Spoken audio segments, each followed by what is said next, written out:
Dan kembali dalam diskusi IKAL Study Center. Saya Adrianus Meliala, Wakil Ketua 1 ISC yang bertugas untuk mengurus diskusi-diskusi dari ISC, akan memandu acara ini. Dan karena kita masih dalam suasana hari raya, maka perkenankan saya juga mengucapkan minal aidin wal faizin, mohon maaf lahir dan batin. Teman-teman sekalian, setelah kita selesai libur Lebaran, maka hal yang kemudian membuat kita pusing adalah adanya pengumuman dari Presiden Amerika Serikat tentang khususnya tentang tarifnya, di mana kemudian lalu masih menjadi perbincangan bahkan pada hari-hari ini di berbagai grup WA, ya, dan juga di berbagai media sosial, ya, banyak sekali pihak-pihak yang kemudian lalu mulai dari bingung, tegang, ya, khawatir dengan hal ini, mengingat implikasinya bisa kemana-mana. Dan untuk Indonesia maka implikasinya misalnya salah satunya sudah terlihat pada angka kurs rupiah yang jatuh, ya, yang mencapai titik di mana tidak pernah tercapai sebelumnya. Untuk itu maka kami berusaha berespon saja situasi ini, karena kita baru saja selesai dengan libur dan belum sempat untuk berpikir merancang-rancang tentang kemungkinan bertemu. Maka saya lalu berinisiatif untuk mengadakan diskusi seperti ini, minimal walaupun kita tidak bertemu, namun pikiran kita bisa saling nyampe, kita bisa berkomunikasi secara utuh. Saya menegaskan soal utuh ini karena di berbagai WA group kita masing-masing berkomunikasi, namun scattered, ya, terpecah-pecah gitu. Nah, makanya kami harapkan dalam kesempatan ini kita bisa lebih utuh, solid dan kohesif, ya, sehingga kemudian lalu pikiran-pikiran kita dapat tersampaikan secara penuh juga begitu. Nah, untuk itu maka terima kasih kepada beberapa narasumber yang sudah kami undang dan bersedia untuk ikut sumbang gagasan dalam kesempatan ini. Perlu kami ketahui bahwa kami mengundang Pak Widodo, Pak Triza, dan yang lain-lain lebih kepada bukan karena yang bersangkutan adalah seorang expert, tapi lebih kepada orang-orang yang atensi dengan hal ini. Terlihat dari concern yang dikemukakan di berbagai WA group, ya, dan itu menurut saya itu perlu diapresiasi dan perlu kita berikan tempat secara khusus begitu. Soal mencari orang yang expert sudah banyak, ya, namun kalau kita bicara mengenai beberapa dimensi yang mungkin belum kelihatan dan kita harapkan itu muncul dari pemikiran dari Pak Mas Buhin, dari Pak Widodo, dari Pak Triza, dan juga dari Bu Lili, gitu ya, yang tentu lalu akan menjadi warna bagi diskusi kita kali ini. Sebelum lebih jauh kami mengundang Prof. Gumilar selaku Ketua Umum ISC untuk memberikan sapaan bagi kita semua. Prof. Gum, dipersilakan. Terima kasih. Selamat malam, Prof.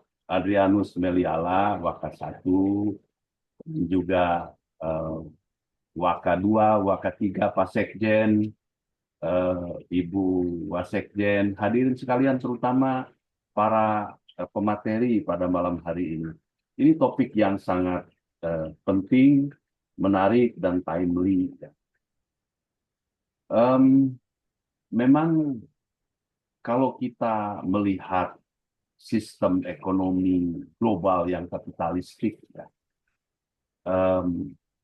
ahli ekonomi sejarah Karl Marx jauh hari, beberapa abad yang lalu, pernah meramalkan bahwa sistem ekonomi yang kapitalistik itu tidak tertutup kemungkinan untuk mengalami keruntuhan.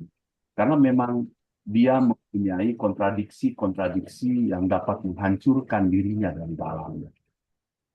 Nah, kalau dari kacamata katakanlah para ekonom, ya, jelas mengatakan bahwa tarif Trump ini menimbulkan ketegangan di dalam perdagangan internasional. Nah, ada tokoh misalnya di dalam sosiologi ekonomi seperti Ogburn yang mengatakan memang ada ketidakseimbangan misalnya di antara katakanlah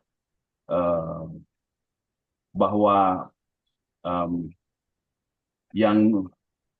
Ogburn itu menekankan bahwa perubahan sosial merupakan akibat dari hadirnya ketidakseimbangan di antara kebudayaan material dan kebudayaan imaterial, seperti norma, institusi sosial.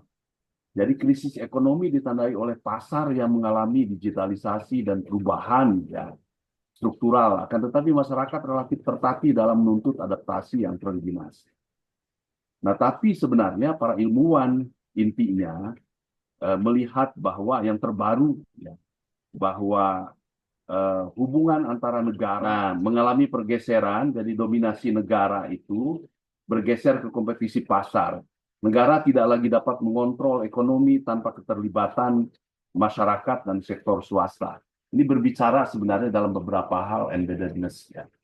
Nah, ini perspektif yang umum bisa dilihat terkait dengan seperti apa guncangan dari sistem ekonomi kapitalistik yang dipicu oleh kebijakan Trump. Ya.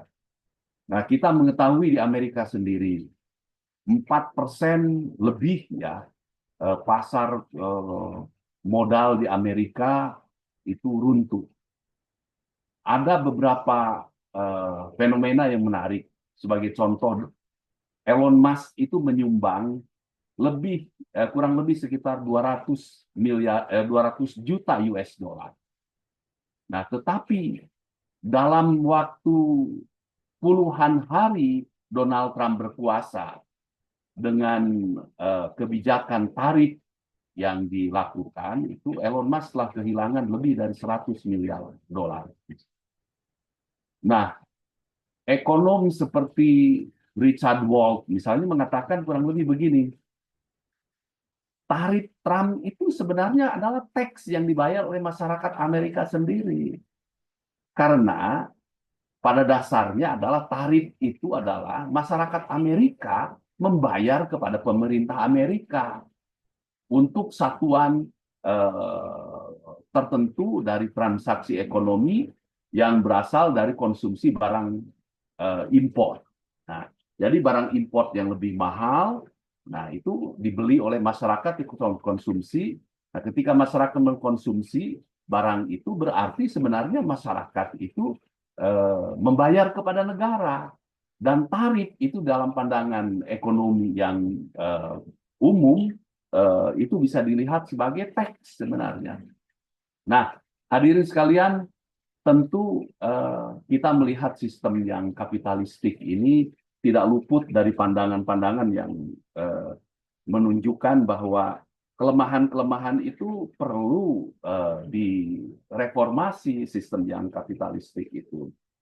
Salah satu yang dilakukan adalah bagaimana sistem yang kapitalistik dari ekonomi dunia itu diarahkan lebih ke sistem yang berkelanjutan, sebagai contoh ya, atau yang lebih partisipatif, kepemilikan dari sebuah perusahaan sebagai contoh, perusahaan terbuka misalnya, itu tidak saja dimiliki oleh pemegang saham mayoritas, tapi pemegang saham minoritas, misalnya pegawai juga mempunyai saham, pemegang saham minoritas yang membeli saham.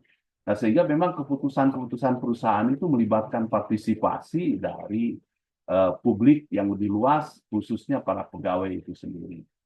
Nah, juga memang dipikirkan bahwa sistem ekonomi kapitalistik yang banyak kelemahan tadi, ya, seperti ditunjukkan bagaimana begitu semena-menanya itu intervensi negara ya dalam bentuk kebijakan tarif, ya, jadi tarif resiprokal ya, yang pada dasarnya sebenarnya mengenakan 10% dulu, tetapi kemudian tiap negara berbeda-beda berdasarkan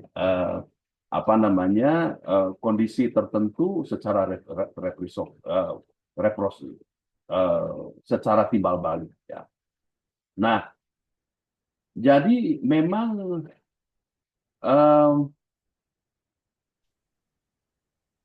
ada juga ya upaya untuk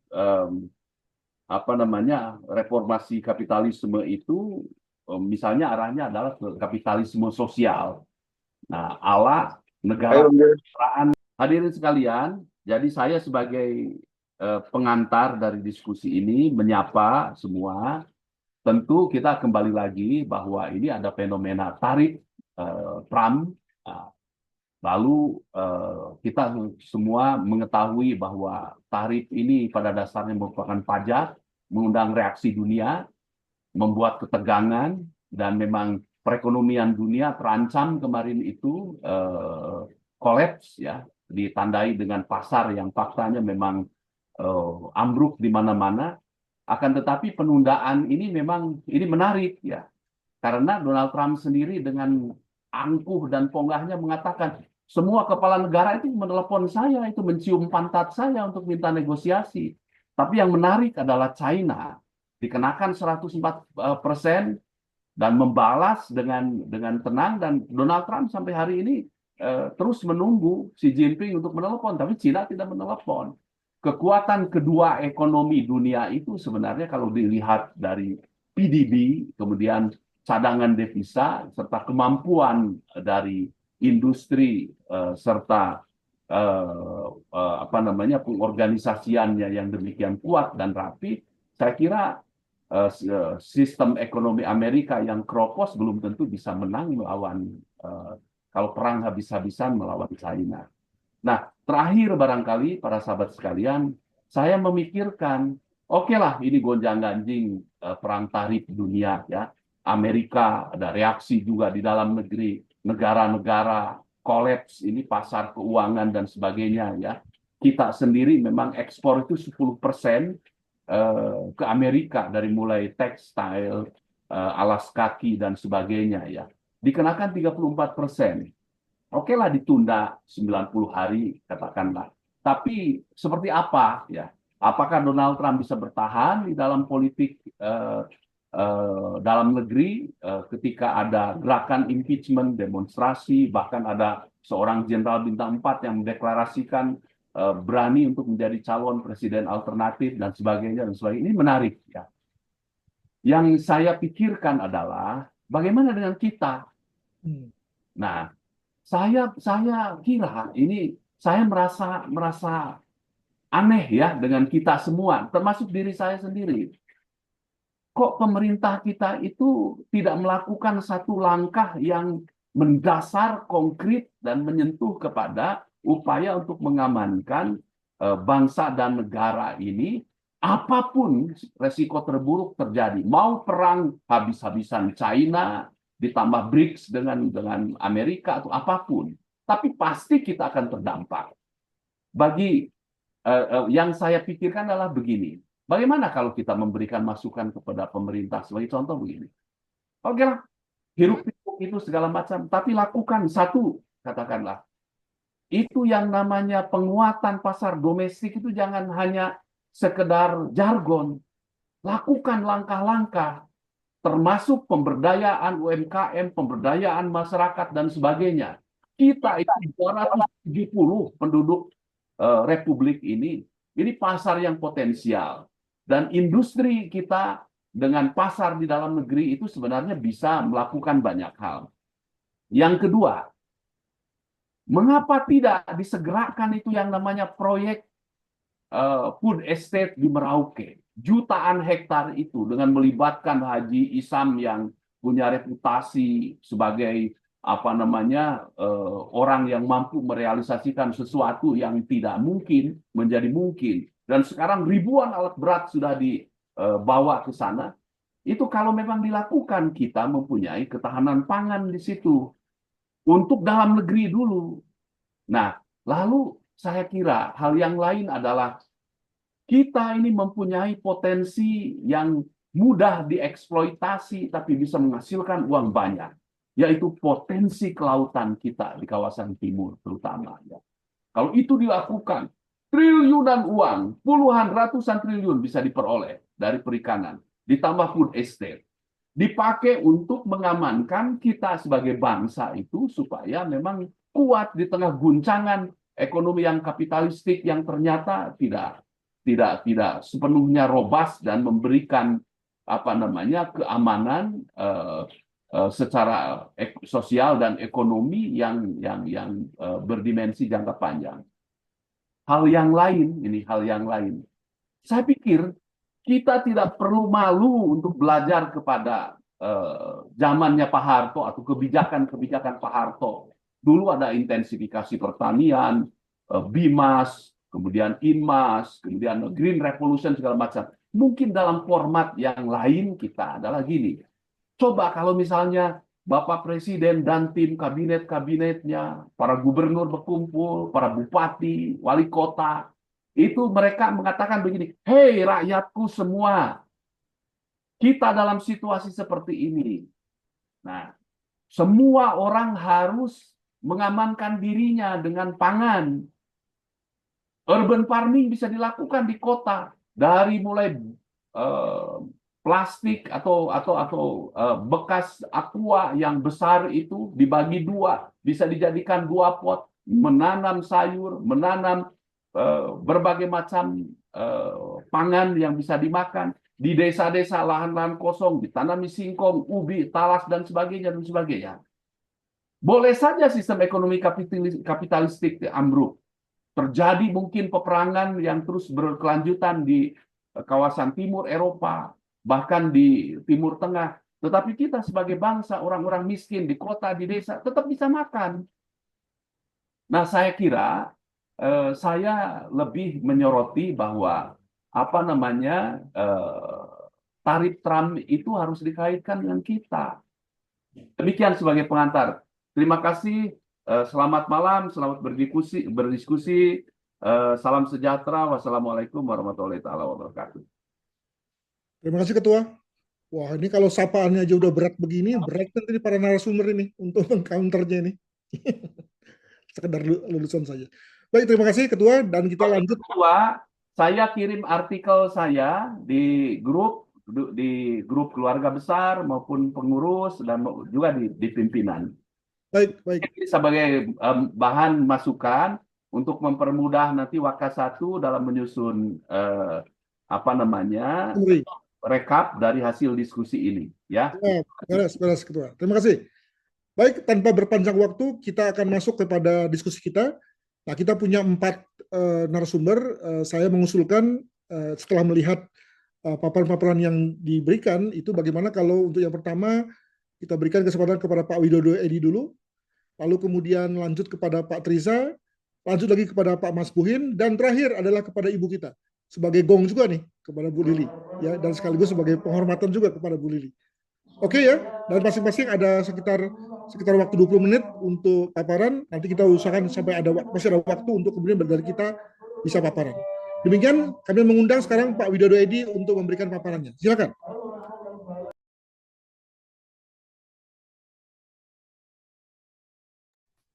Baik, terima kasih. Pertama-tama kami ucapkan kepada Prof. Gumilar selaku Ketua ISC dan juga Pak Sekjen, Pak Laksamana Surya Wiranto, serta para waketum dari ISC, serta narasumber lain yang saya banggakan juga, Dr. Trisa, Dr. Lili, dan juga Pak Mas Bukin. Saya merasa terhormat menjadi yang pertama untuk bisa menyampaikan paparan ini, dan juga saya mengucapkan selamat Hari Raya Lebaran karena situasinya juga masih dalam bulan Syawal. Mohon maaf lahir batin untuk kita semua. Baik, izin saya ingin share terkait dengan materi yang akan saya sampaikan pada malam hari ini.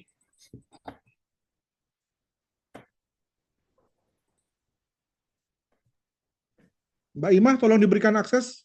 Sudah? Oh, sudah. Sudah. Masih. Sudah bisa? Sudah bisa ini? Ini sedang loading ini. Ya, oke, sudah. Oh ya, baik. Mohon maaf kalau terlambat loadingnya. Ya, baik.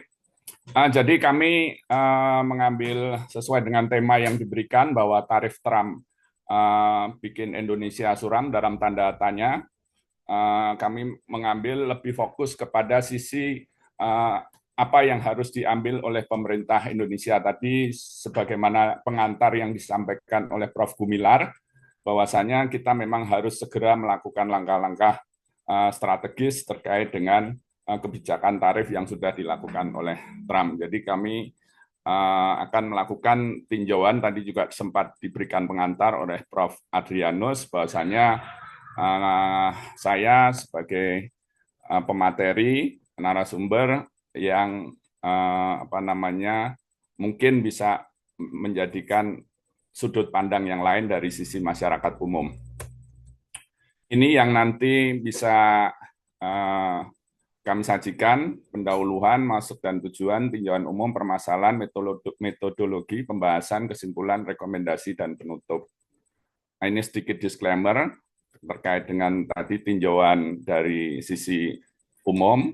Terus kemudian mulai yang pertama, bahwasanya pendahuluan bahwa kebijakan tarif Trump yang mungkin ada yang tidak diduga sebelumnya, salah satunya adalah menerapkan tarif yang tinggi untuk negara-negara tertentu termasuk Indonesia sebesar 32%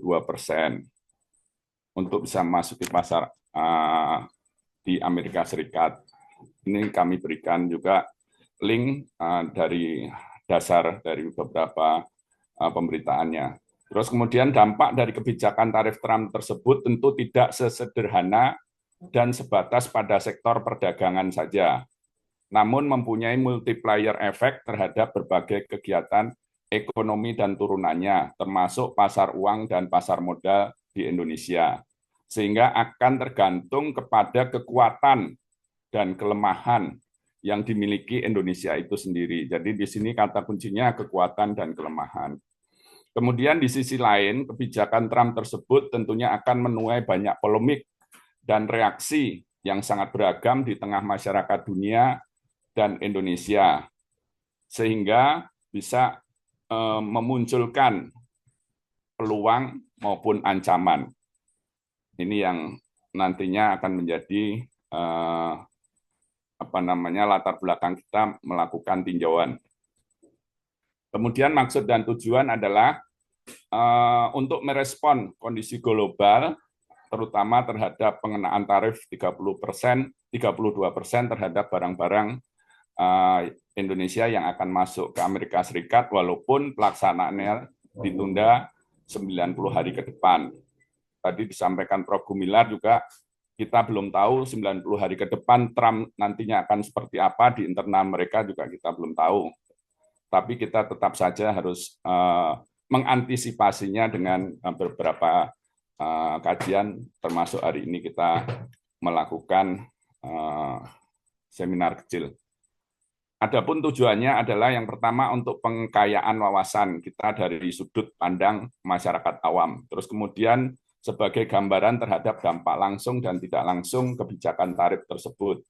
Dan juga melakukan antisipasi yang lebih dini agar dampaknya tidak lebih buruk atau meminimalisasi dampak yang lebih buruk. Terus kemudian merumuskan beberapa langkah strategi yang perlu diambil oleh pemerintah daerah, pemerintah Indonesia, dan yang terakhir adalah memberikan rekomendasi yang mungkin bisa menjadikan dasar untuk membuat kebijakan lebih lanjut. Tinjauan secara umum bahwa kebijakan tarif ini tentu dimaksudkan oleh Trump itu adalah untuk melindungi produk-produk dalam negeri dari Amerika Serikat. Yang dalam hal ini kami melihatnya karena memang salah satunya ada kebijakan yang sebelumnya diterapkan oleh Trump, yaitu adalah mendeportasi pekerja-pekerja migran yang ada di Amerika Serikat. Nah, ini menyebabkan karena pekerja-pekerja migran itu biasanya upahnya sangat rendah, sehingga dengan demikian kalau pekerja migran ini dipulangkan, pekerjanya itu akan menjadi pekerja-pekerja yang warga negara Amerika Serikat itu sendiri, dan itu upahnya pasti lebih mahal. Nah, untuk bisa memproteksi nantinya harga-harga di dalam negeri Amerika Serikat ini lebih mahal, tentu Amerika melakukan proteksi terkait dengan tarif resiprokal yang akan diberlakukan 90 hari ke depan. Ini kami memandang salah satu aspek kenapa melakukan tersebut, karena di sana terkait dengan tenaga kerjanya tentunya akan semakin mahal kalau pekerja migran ini dideportasi. Ada 14 juta imigran, termasuk 4.000 warga Indonesia yang dideportasi. Ini ada pemberitaannya. Terus kemudian ekspor Indonesia ke Amerika Serikat itu juga cukup besar. Aduh, mohon maaf, linknya ini sebentar.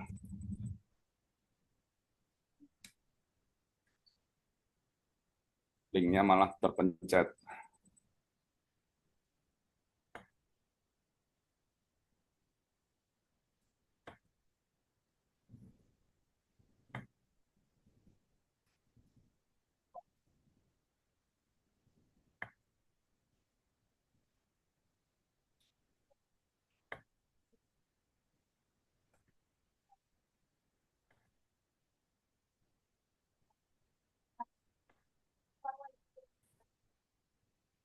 Ya,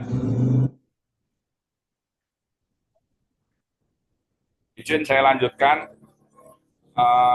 Selanjutnya terkait dengan barang-barang yang sudah di ekspor ke Indonesia, datanya ada dari Indonesia ke Amerika Serikat, datanya sudah ada semua, mulai dari tahun 2023, 2024, dan awal 2025. Besarannya bisa kita ketahui bersama, potensinya seberapa besar, bisa kita lihat bersama. Selanjutnya, ada beberapa hal yang perlu kita ketahui bahwa pasar uang biasanya akan merespon lebih cepat terhadap sebuah kebijakan besar yang dikeluarkan oleh suatu negara. Apalagi suatu negara tersebut memiliki mata uang yang digunakan untuk transaksi secara internasional yang berdampak pada mata uang negara lain. Jadi dengan adanya kebijakan tersebut tentunya Amerika yang mempunyai mata uang dolar secara internasional kuat akan berpengaruh dan berdampak kepada salah satunya rupiah, sehingga rupiah itu cenderung menurun, salah satu dampaknya. Demikian juga terkait dengan pasar saham, juga biasanya merespon lebih cepat terkait dengan kebijakan besar yang dikeluarkan oleh suatu negara, apalagi negara tersebut mempunyai peran ekonomi yang kuat di dunia internasional, yang mempunyai kemampuan lebih kuat untuk mengambil keuntungan besar atas fluktuasi pergerakan harga saham dunia. Jadi ini nanti yang masih ditunggu dengan dropnya saham-saham yang ada di dunia ini, sudah ada investor-investor yang mungkin investor kuat itu nanti akan siap untuk membeli saham-saham yang drop tadi. Ini dugaannya ke arah sana. Terus kemudian dampak yang terjadi di pasar uang dan pasar saham biasanya lebih cepat dirasakan oleh masyarakat daripada dampak langsung di sektor perdagangan yang dirasakan masyarakat terkait dikeluarkannya kebijakan tarif tersebut. Dengan demikian, diperlukan langkah strategis yang harus segera disusun oleh pemerintah RI. Nah, ini permasalahannya. Yang pertama, permasalahan yang bisa kita lihat, baik itu terjadi sebelum mengharapkan sebelum terjadinya tarif, itu kita sudah mempunyai beberapa permasalahan strategis yang dikhawatirkan nantinya setelah adanya tarif itu berlaku, itu dampaknya akan semakin memperparah apabila tidak segera kita antisipasi. Salah satunya adalah gelombang PHK di beberapa perusahaan tekstil. Karena tadi kita tahu bersama bahwa industri tekstil itu adalah salah satu dari 10 yang terbesar dari produk yang diekspor ke Amerika Serikat. Sehingga dengan adanya gelombang PHK yang sebelumnya sudah ada, nanti tarif diberlakukan, ini juga akan memperparah jumlah atau memperbanyak jumlah PHK di sektor industri tekstil dan produk tekstil, TPT. Kemudian juga naiknya tarif sebesar 32% dapat berakibat kepada ekspor unggulan Indonesia yang menjadi lebih mahal, sehingga nanti akan berpengaruh besar kepada stabilitas ekspor Indonesia, terutama juga neraca perdagangannya, dan lebih-lebih tadi disampaikan akan pada sektor realnya itu nanti akan terjadi PHK massal dan juga lapangan pekerjaan juga akan semakin sedikit, sehingga kesempatan bekerja juga akan lebih sulit bagi masyarakat. Kemudian yang berikutnya adalah permasalahan bahwa dolar sudah sempat turun sedikit, dan kita juga belum tahu nanti ke depannya seperti apa, dan nanti risikonya juga terkait dengan hutang-hutang luar negeri kita. Nanti akan kita bahas. Terus kemudian permasalahan juga yang berikutnya adalah pasar saham yang sebelum Trump pun sudah mengalami penurunan. Ini kita bisa lihat grafiknya dari 1 tahun, grafik mulai dari tahun 2023, 2024, dan yang pendek ini 2025 baru sampai awal April. Jadi sebelum ada kebijakan sudah ada tren kecenderungan memang menurun. Apalagi nanti kalau kebijakan itu diterapkan, tentunya kecenderungannya juga kalau menurut teori juga kemungkinan bisa menurun dan pada saat titik terendah juga pasti akan naik kembali. Selanjutnya ini juga saham-saham blue chip 1 tahun terakhir ini juga sudah banyak yang mengalami penurunan signifikan. Ini juga harus menjadi perhatian bersama. Makanya kemarin juga ada kebijakan akan buyback, tapi ternyata kok belum juga ada realisasinya, malah banyak saham-saham yang justru dilepas lagi. Nah, untuk metodologi itu kita menggunakan analisa SWOT karena tadi di pengantar kita di pendahuluan itu kita akan menganalisis mulai dari kekuatan dan kelemahan serta dari persepsi masyarakat itu pasti nanti akan ada opportunity dan juga ada tantangan atau threats. Jadi nanti akan kita buatkan setelah kita mengidentifikasi dari beberapa kondisi yang ada, permasalahan, mulai dari kekuatan, kelemahan, kemudian opportunity dan threat, akan kita plot beberapa strategi menurut kuadran-kuadran yang ada. Nah, ini pembahasan terkait dengan strength dan weakness atau kekuatan dan kelemahan. Kami memberikan tinjauan dari 6 parameter yang terkait, yaitu terkait dengan tujuan ekspor, negara-negara tujuan ekspor, dalam artinya, terus kemudian produk-produk ekspor dari Indonesia, terus kemudian kondisi perekonomian di Indonesia, kondisi iklim investasi yang ada di Indonesia, kondisi pasar uang dan pasar saham. Ini parameter yang akan kita tinjau baik dari kekuatan dan kelemahannya. Izin saya bacakan satu persatu. Yang pertama adalah kekuatan dari parameter tujuan ekspor adalah Indonesia punya hubungan diplomatik dengan banyak negara. Terus kemudian diplomasi. Sudah 20 menit, bisa selesai dalam waktu 5 menit lagi ke depan? Oh, baik. Langsung saya ini aja, teruskan aja. Ini sudah kita identifikasi. Terus kemudian data-datanya juga sudah lengkap semua. Nanti makalah ini akan kami sampaikan kepada ISC untuk bisa dijadikan dokumen.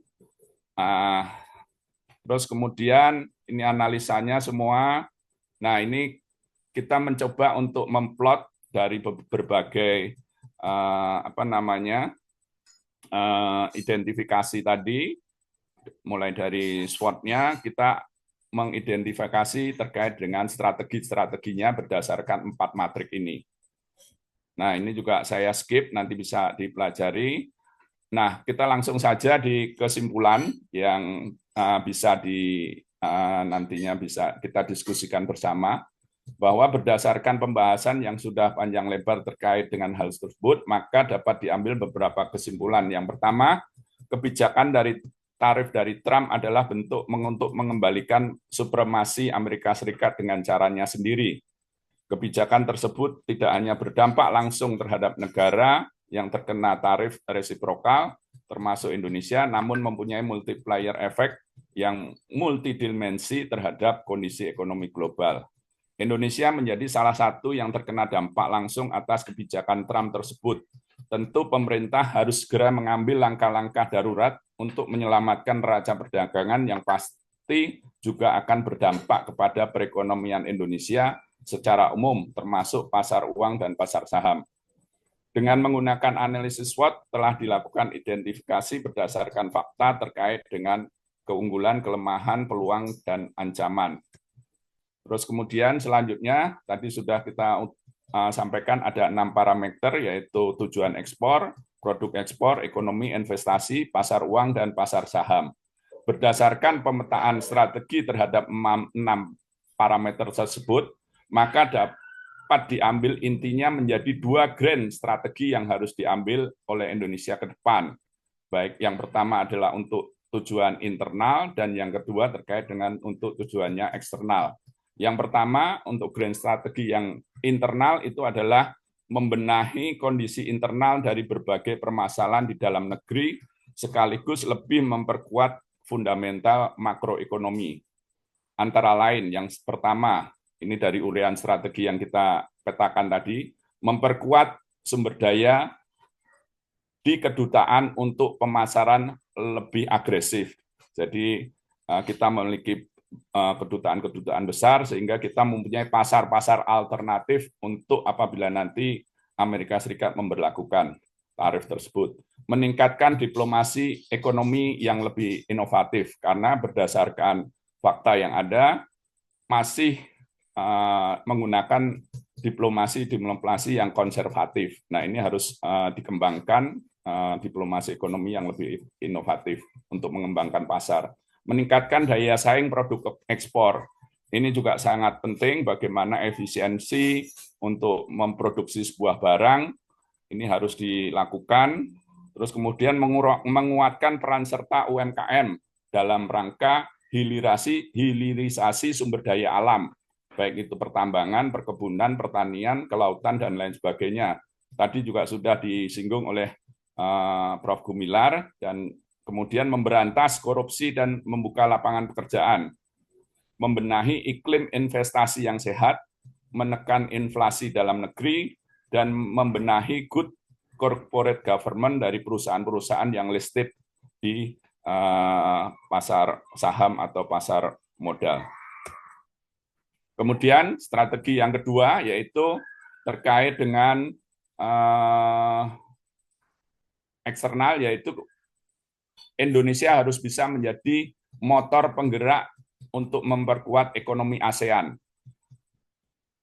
sehingga dapat keluar dari situasi krisis global sekaligus mampu mengimbangi kekuatan besar antara lain dengan cara berkolaborasi dalam mengatur pasar ekspor negara ASEAN, berkolaborasi dalam mengatur produk ekspor negara ASEAN, berkolaborasi dengan negara ASEAN dalam mendorong hilirisasi produk SDA, kemudian berkolaborasi dalam mengatur negara ketiga yang akan berinvestasi di negara-negara ASEAN, segera mewujudkan mata uang tunggal ASEAN dan pembentukan pasar saham ASEAN sebagai wujud dari pengembangan masyarakat ekonomi ASEAN atau MEA. Ini lebih fokus bagaimana kita menguatkan posisi regional kita di ASEAN. Jadi ini beberapa strategi yang kita rumuskan ini sebenarnya apapun nanti tindak lanjut kebijakan Trump, apakah dilanjutkan atau ditunda bahkan dibatalkan, sebenarnya tidak mempengaruhi atau mengurangi hasil dari penyusunan analisis SWOT ini. Nantinya hanya perlu penyesuaian sedikit dengan pengurangan berupa obsolete strategi dan penambahan berupa emergent strategi. Yang terakhir, rekomendasi berdasarkan uraian di atas, maka ada beberapa rekomendasi yang ingin kami sampaikan. Yang pertama, mengusulkan pemerintah agar tidak panik dalam menghadapi situasi seperti ini, namun tidak boleh menganggap remeh permasalahannya. Kemudian mengusulkan pada pemerintah agar sesegera mungkin mengambil sikap dengan menyusun strategi khusus. Tadi yang sudah direkomendasikan tadi ada 2 strategi dalam merespon kebijakan tarif Trump tersebut dalam jangka pendek, menengah, dan jangka panjang. Mengusulkan kepada pemerintah agar kebijakan tarif Trump dijadikan momentum positif untuk lebih memaksa bangsa Indonesia belajar mandiri dan tidak tergantung supaya menjadi negara yang berdikari. Ini juga sangat penting. Mengusulkan pemerintah untuk kembali menjadi motor penggerak ekonomi ASEAN dalam menghadapi krisis multidimensi, paling tidak untuk mewujudkan mata uang dan pasar tunggal ASEAN yang lebih kuat. Mengusulkan pemerintah untuk lebih mempererat hubungan dengan Amerika Serikat dengan tetap mengacu pada politik luar negeri bebas aktif. Contohnya sekarang ini Duta Besar RI untuk Amerika Serikat juga mungkin kita tahu bersama 2 tahun juga sudah kosong. Nah ini juga harus diperbaiki hubungan ini, terus bisa menjelaskan kepada Amerika Serikat bagaimana sikap Indonesia untuk masuk BRIC, ini juga harus bisa dijelaskan pada Amerika. Mungkin sebagai penutup, agar kita selalu optimis dan realistis, maka izinkan kami menyampaikan bahwa di Al-Quran itu ada sebuah ayat yang berbunyi, maka sesungguhnya beserta kesulitan itu ada kemudahan. Dan diulang lagi, sesungguhnya beserta kesulitan itu ada kemudahan. Nah, disinilah kalau kita merasa sulit dan kita optimis dan kita berusaha, maka akan ada kemudahan. Kalau kita tidak optimis, maka kita akan suram. Itu sesuai dengan judul. Kita harus optimis, namun tetap harus ada realistis, karena setiap kesulitan akan ada kemudahan. Terima kasih. Demikian Prof. dan seluruh peserta sekalian. Mohon maaf ada segala kekurangan. Saya akhiri. Terima kasih. Terima kasih Pak Widodo. Luar biasa, Anda membuat paparan 51 halaman. Luar biasa ini. Harusnya ini 1 semester ini. Cuma karena waktu kita mepet, jadi ya cepat-cepat ya Pak Widodo ya. Mohon maaf. Siap, ini. ya. Baik, tanpa berpanjang kata, kami juga mengundang narsum kedua, yakni Dr. Trisa. Terus terang saya kemarin hampir salah itu. Saya kira Dr. Trisa ini seorang ekonom. Melihat dari komentar-komentarnya di grup IKA Analysis, ternyata beliau adalah dokter anak ini. Jadi luar biasa nih beliau nih. Pengetahuannya pasti luas sekali. Silakan Pak Trisa, 20 menit. Nanti kemudian saya ingatkan jika sudah mencapai waktu tersebut. Silakan. Terima kasih. Izin host, ini saya ada kesulitan untuk share screen. Mohon file saya tolong dibantu oleh host. Silakan Mbak Ima. Baik, Bapak.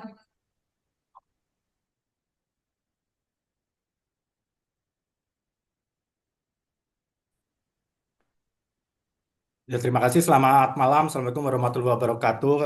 Pimpinan ISC, Ketua Umum kita Prof. Gumilar, kemudian Prof. Arius Meliala, Sekjen Laksamana Muda Surya Wiranto, kemudian hadir juga di sini Sekjen DPP IKA Lemhanas, Marskal Madya Daryatmo, dan senior dan rekan-rekan semua. Ya, seperti sudah diutarakan oleh Prof.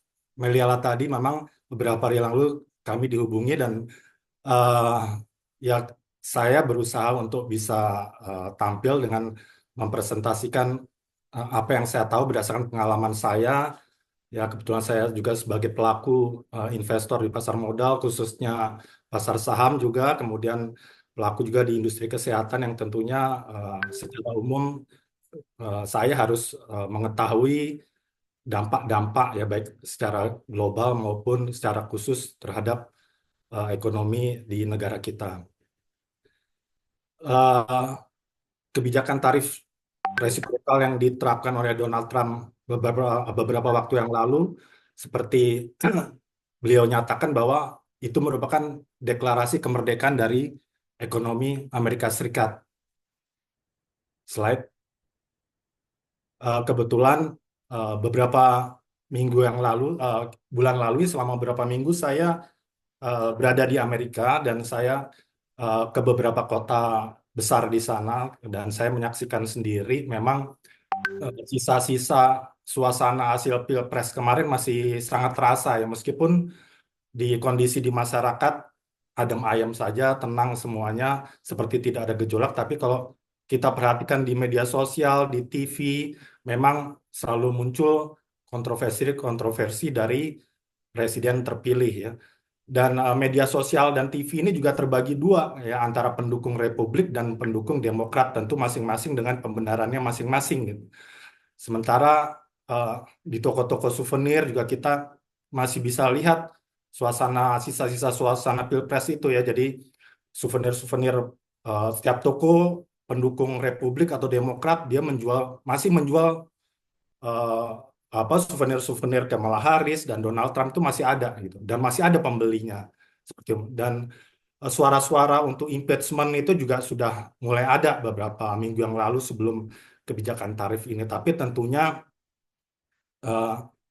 setelah saya banyak bicara ya dengan teman-teman di sana, warga negara sana, untuk melakukan impeachment di sana, mungkin juga Partai Demokrat juga berpikir panjang, berpikir dua kali ya, karena ini akan bisa menjadi eh, presiden yang tidak baik ke depan untuk demokrasi Amerika, karena mengingat ada dua partai berkuasa di sana. Kalau sekali saja terjadi impeachment itu mungkin akan bisa berimplikasi ke pemilihan-pemilihan yang berikutnya.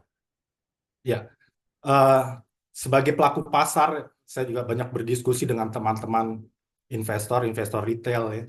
Pada saat sebelum pemilihan presiden, nama Donald Trump sudah muncul, itu banyak harapan pelaku pasar yang menaruh harapan kepada Donald Trump terkait, contohnya salah satu adalah rupiah ini akan menguat. Karena beberapa kali dalam sejarah, kalau Partai Republik yang berkuasa, US dollar cenderung akan terdepresiasi dan rupiah menguat ya. Penguatan rupiah dan pelemahan dolar bagi investor saham itu sangat menguntungkan dan diharapkan, karena US dollar dan emas ini masih dianggap safe haven, artinya investasi yang paling aman gitu ya. Dan saham ini kan investasi yang beresiko. Jadi dengan kalau US dollar selalu menguat ya terhadap rupiah atau mata uang yang lain, itu investor pasar modal akan beralih ke safe haven, ke USD, atau artinya investor kembali ke Amerika atau ke emas. Jadi IHSG akan semakin volatil, dan bukan hanya di Indonesia saja, di banyak negara kalau dolar terapresiasi.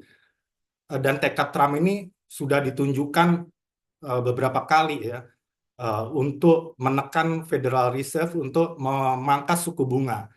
Jadi apabila Federal Reserve memangkas suku bunga, itu USD akan turun, akan terdepresiasi.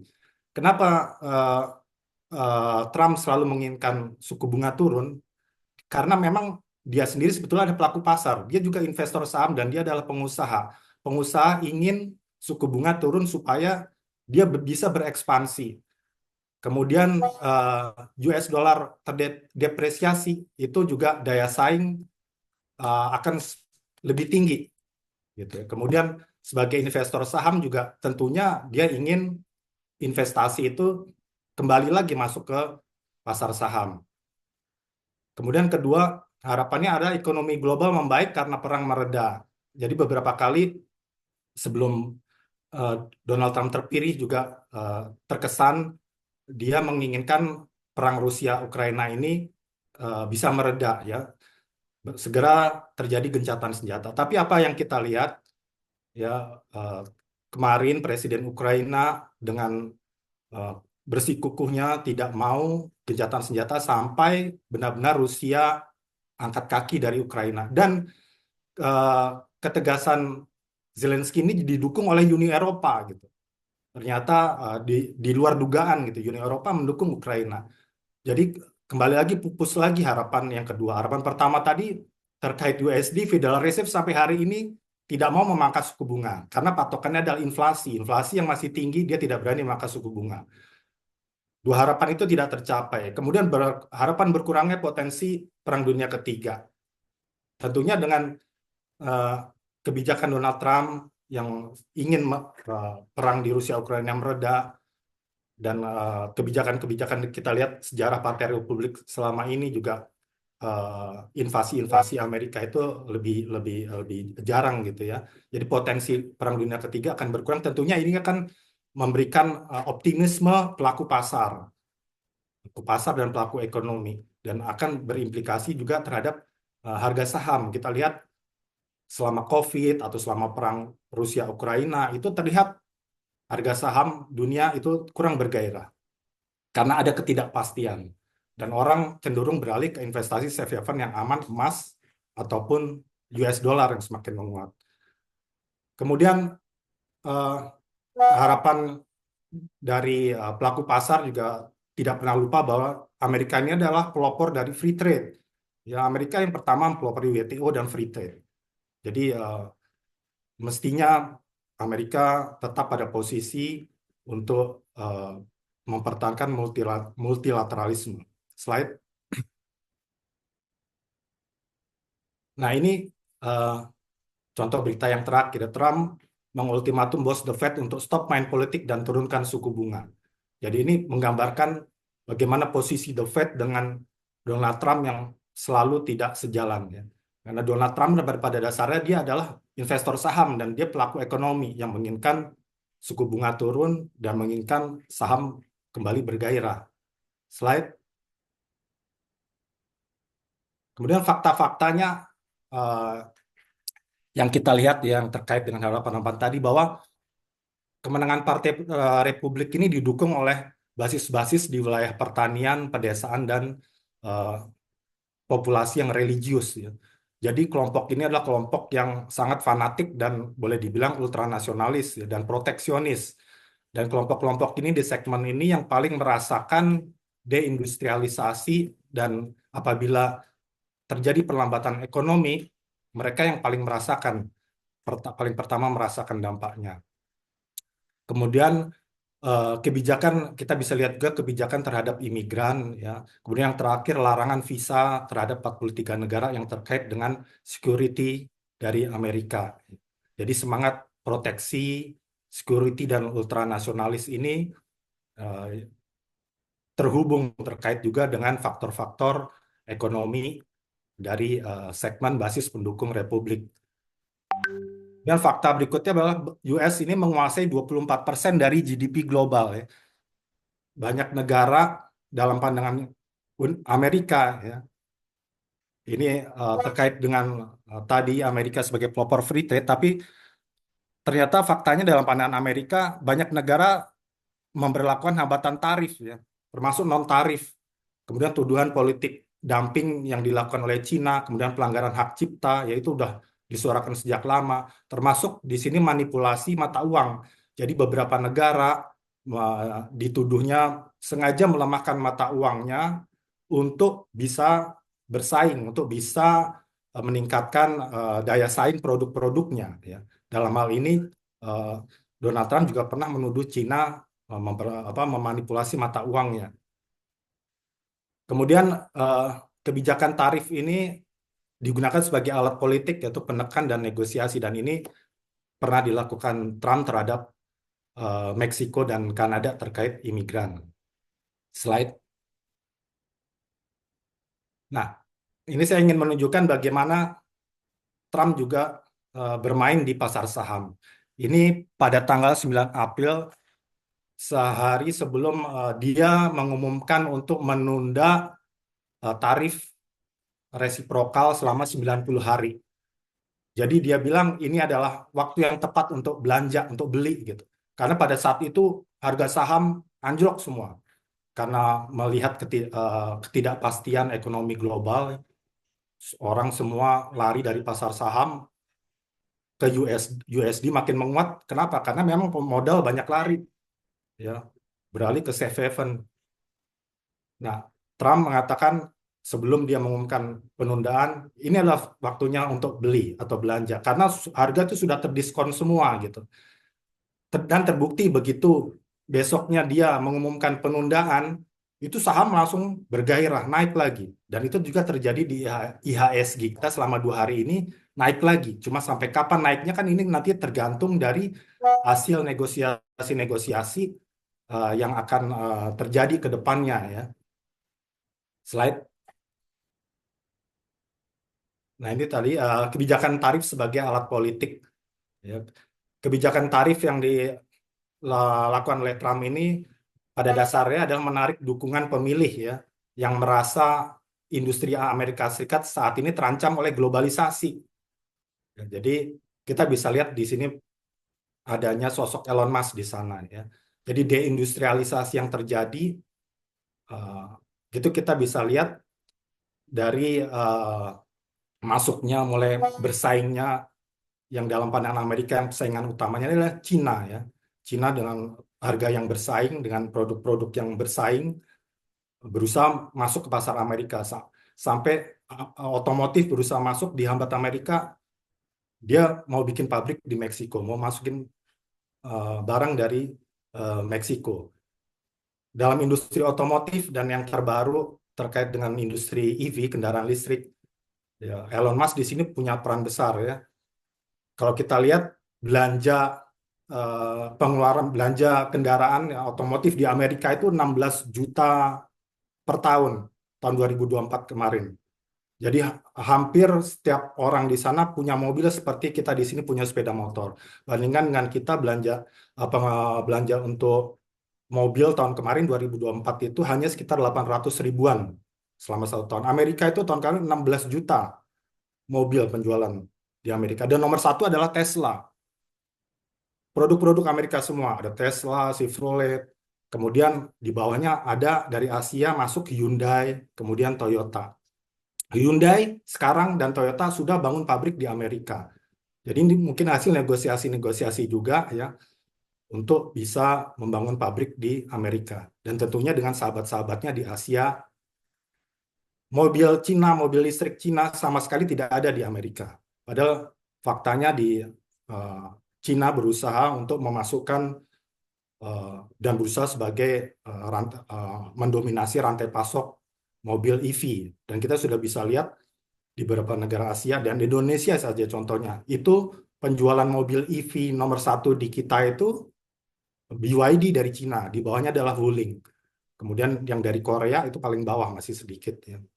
Jadi di sini kelihatan sekali persaingan antara Amerika dengan Cina, khususnya industri yang padat karya dan berteknologi tinggi yang memberikan nilai dan profit yang tinggi. Dan Amerika ini masih menjadi pasar yang berkualitas tinggi ya.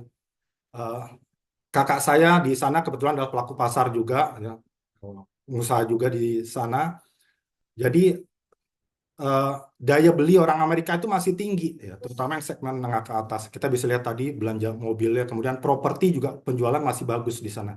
Jadi Amerika dengan penduduk yang segitu besar, tapi dengan kualitas yang bagus, dengan daya beli yang tinggi. Dan ini kan pasar yang real, ya, dengan jumlah penduduk ratusan juta, tapi daya beli tinggi.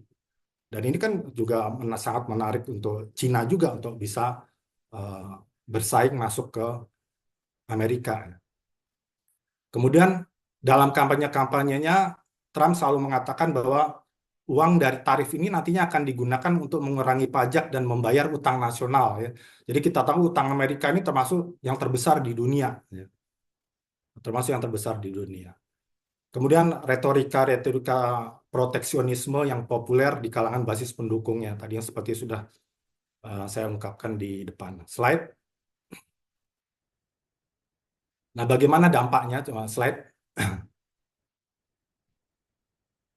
Nah, kita lihat 6 bulan terakhir ya, ketidakpastian yang terus berlanjut ya, mulai dari COVID, kemudian dihantam lagi oleh isu perang ya, perang Rusia-Ukraina yang mengganggu rantai pasok, kemudian perang di Timur Tengah, dan terakhir kebijakan Donald Trump, resiprokal Donald Trump menimbulkan ketidakpastian. Dalam ini dari statistik dalam 6 bulan terakhir, dalam 4 tahun terakhir yang menunjukkan harga minyak yang jatuh di bawah level 60 US dollar. Dalam pengalaman dan sejarah ini menunjukkan sinyal pelemahan ekonomi global. Jadi kita bisa saja masuk dalam resesi ekonomi global kalau tidak hati-hati. Gitu. Slide.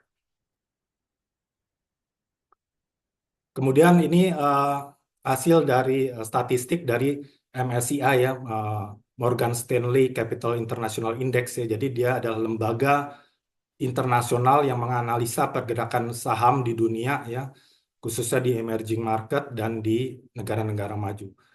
Kita lihat di sini Indonesia dalam 6 bulan terakhir penurunan harga sahamnya paling besar. Jadi dibanding negara-negara pesaing dan negara tetangga dan emerging market lainnya seperti India ya, kita paling besar. Tapi kalau dibandingkan dengan Hong Kong, indeks Hong Kong Hang Seng ya, dia malah masih positif, Singapura dan Cina dia masih positif.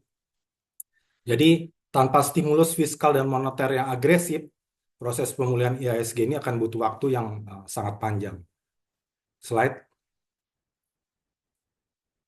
Kemudian tadi ya sudah diungkapkan di depan dampak USD terhadap rupiah. Bagi eksportir ya selama ini USD yang menguat dan melemahnya rupiah itu menguntungkan buat mereka, buat eksportir khususnya sumber daya alam. Ini sangat menguntungkan buat mereka ya, dan justru memberikan daya saing yang lebih tinggi ya karena bisa bersaing di negara-negara luar. Tapi bagaimana untuk industri yang lain seperti industri manufaktur yang eh, sebagian besar masih berbahan baku impor, ya, khususnya yang high tech, yang teknologi tinggi, ya, impor mesin, yang khususnya di bidang kesehatan misalnya, alat kesehatan, alat medis, ya kemudian obat-obatan dan nutrisi-nutrisi untuk bayi anak itu sebagian besar adalah impor. Katakanlah saja yang leading ya alat kesehatan dan alat medis yang leading itu masih buatan Amerika, nutrisi juga obat-obatan, vaksin semua masih buatan Amerika. Kedua Eropa. Ya, meskipun saat ini mulai masuk dari Cina ya, tapi dengan kualitas yang tentunya jauh dibanding Amerika maupun Eropa. Dok, sudah 20 menit. Oh ya, Untuk oke, slide. Saya percepat aja. Nah, ini kontroversi sektor kesehatan ya. Eh, Trump juga menandatangani executive order keluar dari WHO yang akan bisa menimbulkan dampak sistemik global. Dan ini akan sangat mempengaruhi program kesehatan di banyak negara berkembang dan negara miskin. Kita tahu WHO selama ini sudah sangat membantu untuk menekan angka kematian dan kesakitan seperti HIV/AIDS, campak, TBC ya. TBC di kita sendiri masih nomor 2 di dunia ya. Kemudian polio ya yang mengakibatkan cacat dan SDM yang rendah sekali. Ini akan sangat terhambat terganggu ya dengan karena Amerika ini kontributor terbesar, kontributor nomor 1 di WHO. Jadi bukan hanya keluar dari WHO, kemudian bantuan dari CDC Atlanta juga dihentikan. Slide. Nah, kita lihat bagaimana Vietnam beraksi. Vietnam bergerak cepat untuk melakukan negosiasi. Sebelum negara-negara lain bergerak, Vietnam langsung bergerak. Kenapa? Karena Vietnam ini GDP-nya sebagian besar ditopang oleh ekspor dan investasi. Konsumsi dalam negeri di sana masih lemah, masih rendah. Jadi dia sangat berharap ya investasi itu tetap akan berada di Vietnam. Pabrik-pabrik tidak keluar dari Vietnam. Kemudian ekspor juga masih bisa berdaya saing. Maka dia langsung bergerak cepat dan bahkan berani sampai menawarkan untuk tarif 0% terhadap semua produk Amerika. Slide. Nah, apa yang harus kita lakukan ke depan? Ya, menurut saya adalah pentingnya penguasaan ilmu pengetahuan dan teknologi. Bagaimana kita bisa menguasai, mendominasi beberapa sektor untuk rantai pasok. Dan ini tentunya kita harus menguasai ilmu pengetahuan dan teknologi. Seperti tadi di awal, misalnya Prof. Gumilar menyatakan perikanan kita, laut kita ya. Tapi kenapa ekspor kita dengan laut yang besar masih kalah dengan Jepang misalnya, apalagi dengan Cina misalnya. Jepang yang lautnya lebih kecil.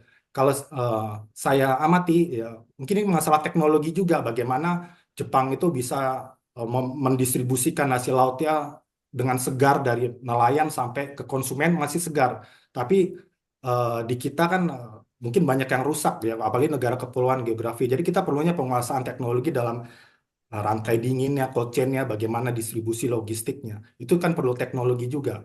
Kemudian kita jangan terlena dengan status quo, kita bertahan dengan hanya eksportir sumber daya alam, meskipun kita sudah berupaya untuk hilirisasi, tapi untuk hilirisasi kita juga perlu penguasaan ilmu pengetahuan dan teknologi.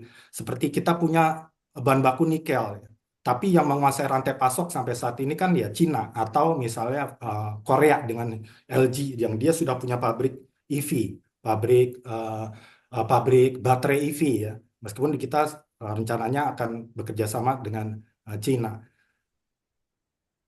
Kemudian perkuat riset, studi, dan inovasi.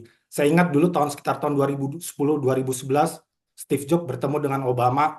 Dia mengatakan kenapa Apple harus pindah ke Cina, harus bangun pabrik di Cina. Bukan masalah tenaga kerja yang murah, tapi di Cina bisa menyediakan 30.000 engineer yang dibutuhkan oleh pabrik Apple yang tidak bisa dilakukan oleh Amerika. Jadi kita lihat Cina sudah menguasai ilmu pengetahuan. Kita lihat faktanya bahwa mahasiswa Cina selama beberapa tahun terakhir, mahasiswa yang terbesar sekolah di Amerika dibanding mahasiswa-mahasiswa lain di seluruh dunia. Jadi Cina sebelum beranjak seperti sekarang, mereka juga belajar dari Amerika.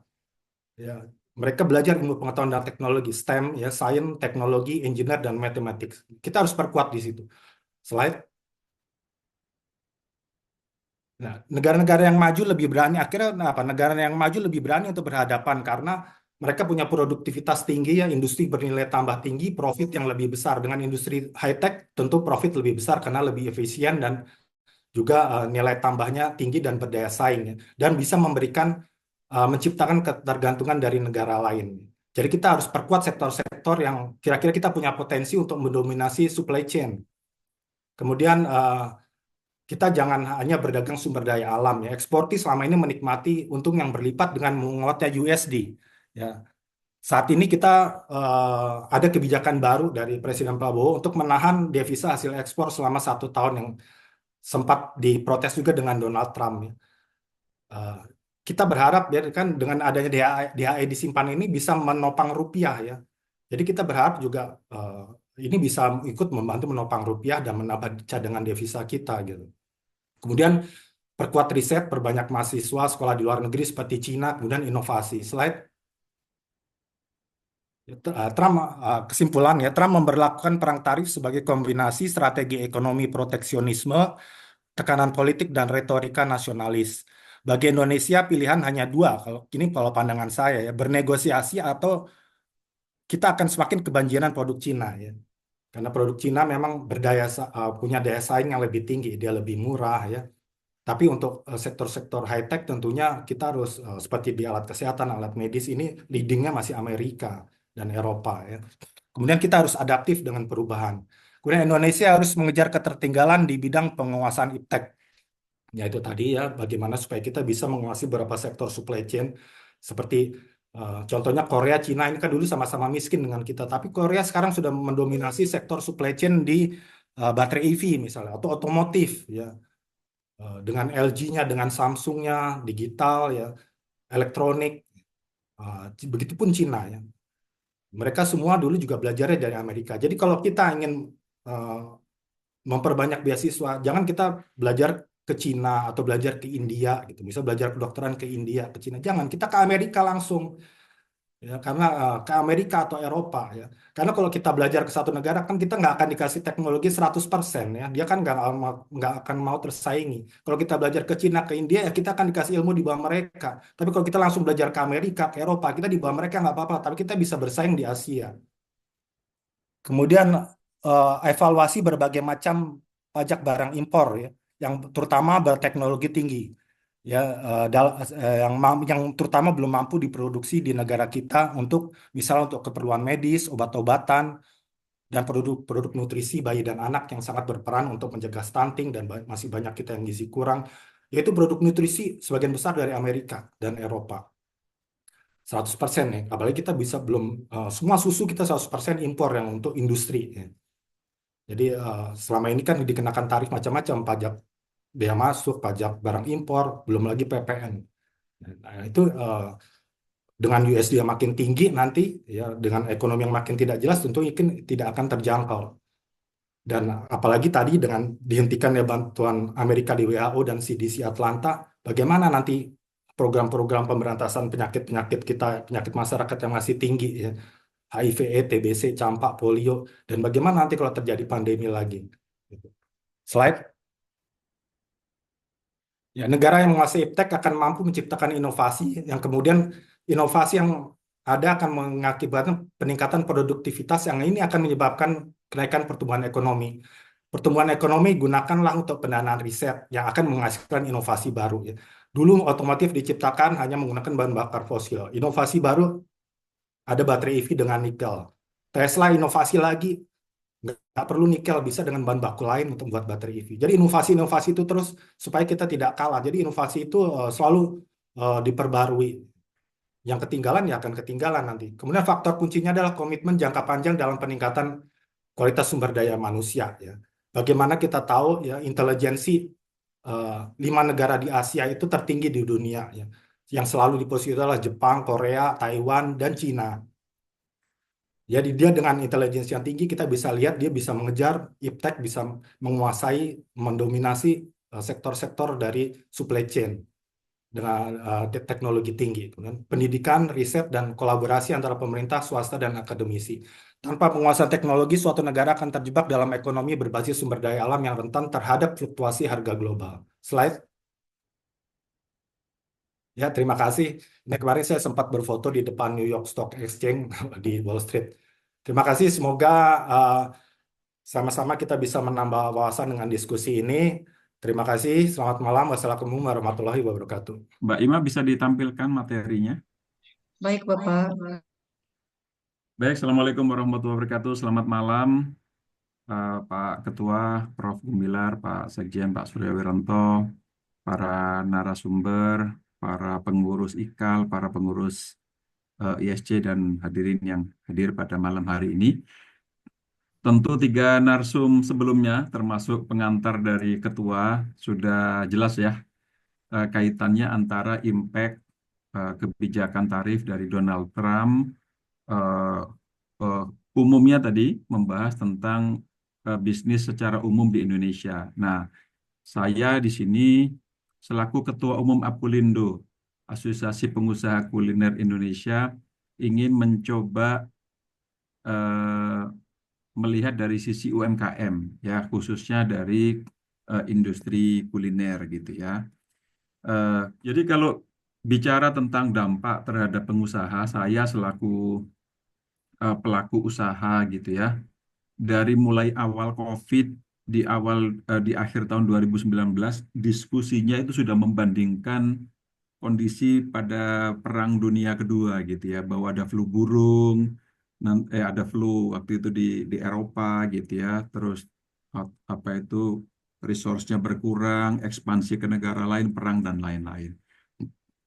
Jadi diskusi pada waktu itu juga berpikir, ini belum kejadian saat ini ya, bagaimana ketahanan Indonesia gitu ya, bagaimana ketahanan negara lain terhadap kondisi terjangkitnya penyakit sampai berapa tahun ini akan berakhir, waktu itu belum tahu.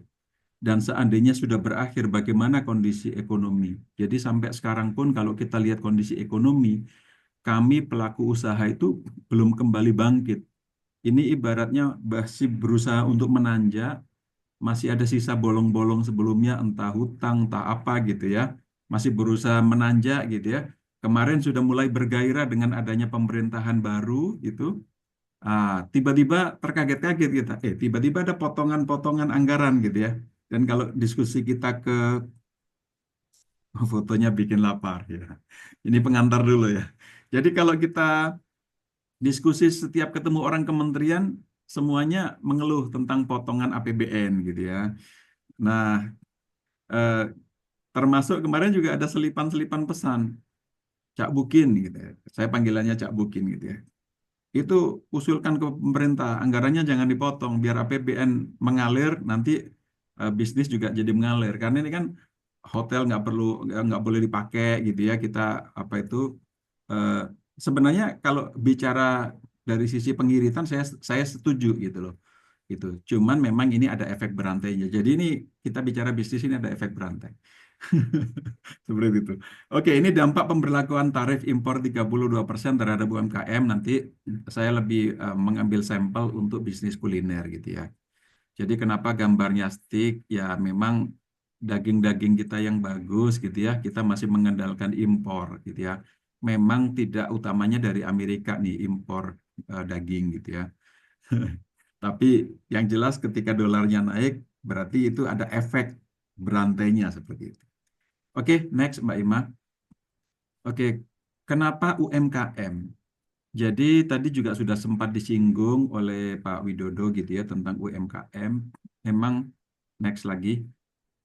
Jadi UMKM ini ya soko guru ekonomi Indonesia. Kalau kita lihat lapangan pekerjaan itu untuk UMKM itu lebih dari 90%. Kenapa kok angkanya besar?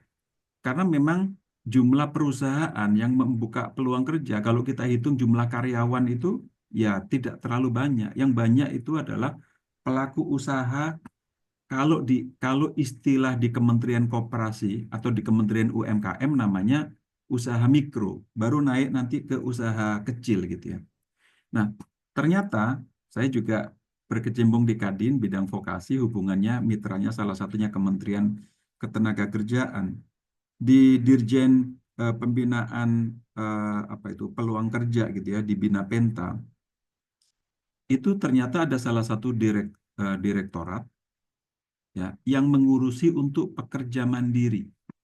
Jadi pekerja mandiri berarti si pekerja itu nggak punya anak buah, nggak punya bos, ya dia namanya pekerja gitu.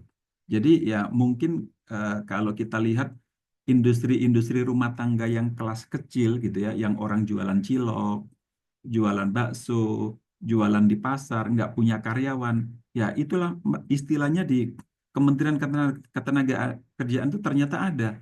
Ya ada pembinaan, ada anggarannya untuk membina itu gitu. Namanya tenaga kerja mandiri. Nah, kalau di Kementerian Koperasi atau UMKM gitu ya, kalau kemarin digabung gitu ya di Kementerian UMKM, istilahnya itu pekerja mikro.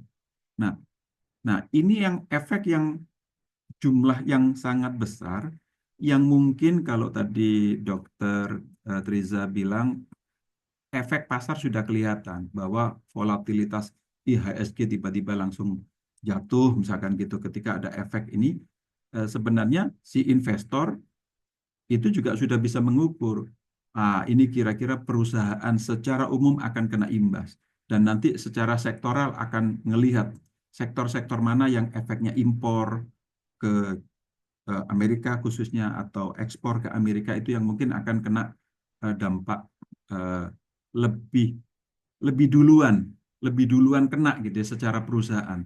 Tapi nanti efek berantainya pasti kenanya ke UMKM. Nah, coba kita lihat sebenarnya apa efek ke UMKM ini. Baik itu nanti mungkin ada produk yang ekspor ataupun produk yang impor. Oke, next. Nah, kalau kita lihat produk mungkin yang secara UMKM ya tentunya kalau kita bicara produk yang diekspor ke Amerika tidak bisa dilihat perusahaan itu kecil atau mikro gitu ya. Tentu yang mengekspor ini perusahaan menengah atau sudah perusahaan besar gitu ya. Apakah kalau kita lihat tadi mungkin Pak Widodo sudah menyinggung komoditas yang lain gitu. Tapi kalau dari sisi mungkin apa itu kuliner gitu ya, itu mungkin produk alam juga yang kita ekspor. Apakah itu ya ini tentu dari unsur laut kita gitu ya, udang misalkan gitu atau daging rajungan. Tapi ini secara jumlah mungkin nggak terlalu besar ya. Kalau udang mungkin lebih gede gitu ya. Kopi gitu sebenarnya ke Amerika nggak terlalu besar. Mungkin yang besar itu adalah tadi sumber daya alam, tadi tekstil, elektronik, mungkin ada komponen apa itu komponen otomotif gitu ya yang besar ya. Yang efek ini mungkin tidak terlalu besar untuk UMKM. Nah, eh, setahu saya mungkin yang masuk di bidang pangan itu adalah CPO. Ya, ini mungkin turunannya nanti untuk mentega ataupun minyak goreng dan lain-lain. Ke Amerika kalau nggak salah 1 juta ton 1 juta ton per tahun gitu ya. 1 juta ton itu mungkin angkanya berapa? Kalau CPO-nya 1.000 gitu ya, itu mungkin sekitar 1 miliar US dollar kalau nggak salah secara hitungannya. Nah itu mungkin yang angka yang agak signifikan gitu ya, yang natural resources atau olahan yang natural resources gitu. Ya meskipun kalau dibandingkan dengan CPO ke Eropa itu bisa lebih dari 10 juta ton metrik ton per tahun gitu.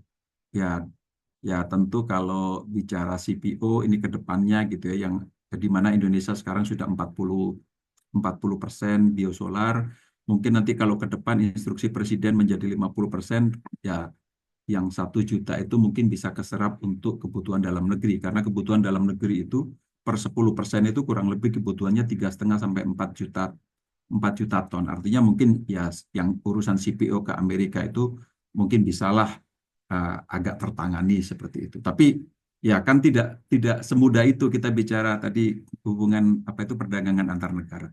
Oke, next. Nah, jadi memang nanti efek terhadap tadi kenaikan tarif ataupun sudah efeknya secara langsung kita lihat adalah dolar naik, itu pasti akan terjadi penurunan daya saing ya. Terus ada kehilangan mitra dagang di sana ya. Tapi juga di samping dampak negatif juga ada dampak positif, yaitu mungkin karena dolarnya naik gitu ya. Jadi eh, jualannya kan jadi kurs Indonesianya jadi lebih mahal gitu ya. Jadi ada potensi profitnya jadi lebih naik gitu ya. Nah, masalah nanti bagaimana menekan harga, kalau pengusaha itu kan nanti akan pinter gitu ya. Kalau kita lihat kan, oh Singapura kena tarifnya 10% gitu ya. Nanti bisa diakal-akali gitu ya. Jualnya lewat Singapura atau gimana gitu ya. Nanti tetap dijualnya ke sana ya. Terus mungkin bisa diversifikasi pasar ekspor ke negara lain gitu ya. Dan ini tadi memanfaatkan peluang teknologi termasuk mungkin teknologi untuk penjualan e-commerce secara global. Jadi tidak hanya ke Amerika tapi juga bisa ke negara lain. Oke, next. Nah, yang saya lihat nantinya yang akan berpengaruh besar adalah produk-produk impor tidak hanya dari Amerika tapi dari luar negeri yang kena efek terhadap tarif ini ya. Tentu kita tahu impor produk olahan pangan yang besar itu adalah kedelai ya.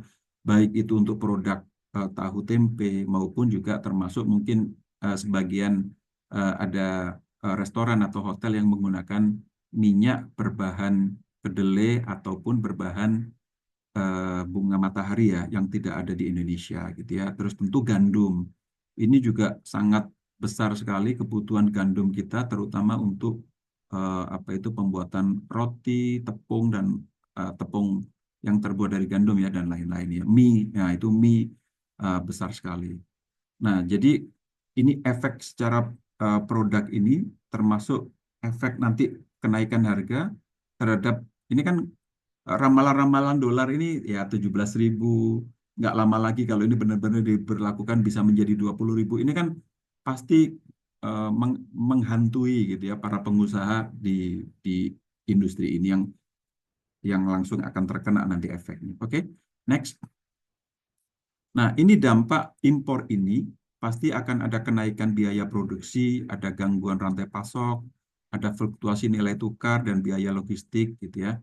Nah, tapi Presiden beberapa hari yang lalu juga terus memotivasi bagaimana kita memperkuat produk lokal gitu ya. Jadi ya kalau misalkan nanti yang tadi stick itu dagingnya mahal dari luar, ya mungkin kita bikin stick yang ala-ala ini ya, daging dari ya yang penting kan makan stick gitu ya. Ya kalau ya yang duitnya masih banyak ya nggak apa-apa gitu. Tapi kalau kadang-kadang ini kan kalau daya beli turun, kita masih mau jualan banyak ya berarti kan bagaimana kualitasnya itu kita sesuaikan gitu ya. Dan ini bisa jadi nanti akan membuat industri-industri lokal akan bertumbuh gitu. Oke, next. Nah, kalau kita lihat tadi sudah saya kasih pengantar juga tadi bahwa di samping tadi ada faktor negatif, ada faktor positif gitu ya. Tapi tentu tadi sudah disampaikan juga oleh Dr. Triza tadi bahwa kita masih punya peluang untuk menjual ke negara-negara yang lain gitu ya, produk-produk yang lain gitu. Oke, next. Nah, rekomendasi untuk pemerintah yang pertama adalah kita bagaimana bisa mengoptimalkan bahan baku lokal gitu ya. Tentu ini penguatan kepada UMKM kita supportingnya gitu ya. Ya, semoga anggaran yang sudah dilakukan efisiensi itu bisa optimal juga untuk pembinaan terhadap pengusaha-pengusaha lokal terutama untuk yang di bidang UMKM. Yang kedua adalah perluasan akses pasar ekspor ke negara lain, tadi sudah diulas banyak, dorongan digitalisasi dan daya saing produk, dan tentu sinergi Kementerian Luar Negeri dan Perdagangan ini tadi juga sudah diulas. Tentu kita bisa lanjutkan dengan diskusi. Next, Mbak Ima. Oke, jadi yang jelas kami selaku pelaku usaha di pasar, melihat kondisi yang tidak pasti ini, ya memang itulah dunia pengusaha gitu ya. Melihat ketidakpastian, melihat peluang, wait and see, yang kita lihat setiap hari, apa itu balas-balasan antara dua pemimpin adidaya ini udah kayak anak kecil aja, makanya tadi saya berseloroh aja di grup gitu ya.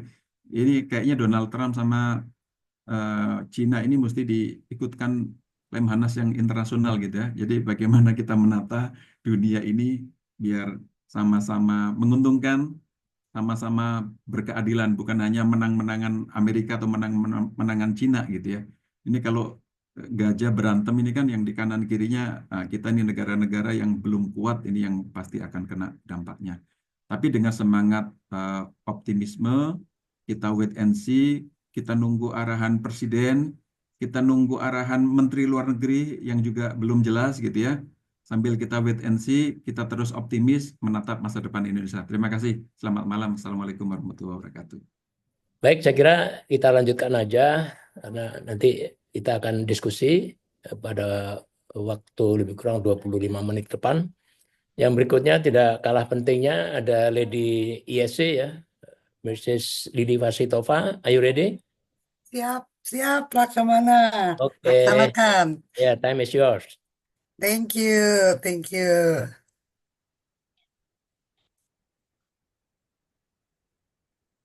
Oke. Apa udah bisa kelihatan? Ya, sudah bagus. Lanjut, Bu. Baik, terima kasih. Assalamualaikum Bapak-Bapak dan ada ibunya nggak? Ada ya ibunya ya. Dan ibu semua. eh, Selamat malam, salam sejahtera untuk kita semua. Om Swastiastu, Namo Buddhaya, salam kebajikan. Saya terima kasih banyak nih diberi kesempatan untuk menyampaikan beberapa ide, tapi walaupun sebenarnya juga agak bingung ya, karena memang bukan domain saya, namun kita semua sudah Lemhanas, maka pasti domain kita kan akan tidak jauh dari geopolitik, geostrategi, dan tentunya geoekonomi. Jadi saya ingin mencoba melihat dari sisi itu, karena kalau kita bicara lebih ke mikro, mungkin akan parameter lebih banyak. Gitu. Saya mau izin untuk pertama sedikit menyampaikan latar belakang apa yang ada di pikirannya Presiden Trump ya, dalam menerapkan kebijakan proteksionis Amerika First ini dengan tarif-tarif ini. Itu dengan menaikkan tarif impor, tujuannya pengen mengurangi defisit perdagangan AS. Itu terlalu straightforward. Saya rasa di sini mungkin kajiannya belum mendalam terhadap dampak global dari langkah yang diambil. Karena apa? Eh, ini seperti masuk ke turbulence ya. Kalau kita di penerbangan, diterbang tuh dari masuk dari cuaca baik tiba-tiba ada turbulence. Nah ini turbulence ini belum tahu cara menghandalnya seperti apa. Ini contoh turbulensi yang saya coba catat. Kenapa? Hanya khusus untuk tarif dalam waktu 10 enggak belum sampai 10 hari, 5 hari, 6 hari itu udah berubah-ubah terus. Tiap hari ada perubahan. Awalnya 10% universal untuk semua negara sejak Sabtu 5 April. Kemudian ujuk-ujuk Cina dirubah 104% tanggal 8 April. Kemudian dinaikkan lagi di mana sih di hari yang sama jadi 125%. Kemudian tarif resiprokal mulai Rabu. Ini kita yang kena 34% ini tanggal 9 April. Lalu kemarin sudah ada lagi penundaan tarif sementara. Ini kan satu kebijakan yang menurut saya dalam tatanan global atau hukum internasional ini nggak nggak lendut gitu, nggak bisa diharapkan semua negara akan bereaksi seperti apa yang diinginkan oleh Trump. Trump inginnya semua memberi tanggapan, tapi bereaksinya rata-rata negatif. Dari awal Kanada negatif, Meksiko sudah negatif, EU pun sudah memberikan sinyal-sinyal. Ya, nah ini sekarang yang gede-gede yang ke Asia, ini yang berbeda-beda setiap negara karena ada aliansi. Dia nggak terlalu kuat kan hasil aliansi di Asia. Kemudian yang kedua, secara akumulatif, secara sebagai suatu region, kekuatan Asia pasti lebih besar daripada Amerika sendiri. Saya nggak tahu bagaimana kajian ini dilakukan, tapi apakah ini bijak atau enggak, ini kita mesti kita yang mengkaji. Nah, tapi kan kita cuman pengen tahu nih, seberapa jauh nanti akan terjadi efek domino global. Pasti akan terjadi. Karena apa? Karena hal ini kurang lebih situasi yang sama, ini udah pernah terjadi pada saat Great Recession ya tahun 30-an. 1930-an itu hampir 100 tahun. Jadi kita mungkin masuk dalam siklus periode 100 tahunan kurang lebih di mana semua itu akan tatanan dunia seperti terbalik-balik. Nah, itu satu siklus mungkin agak hukum alam walau alam ya.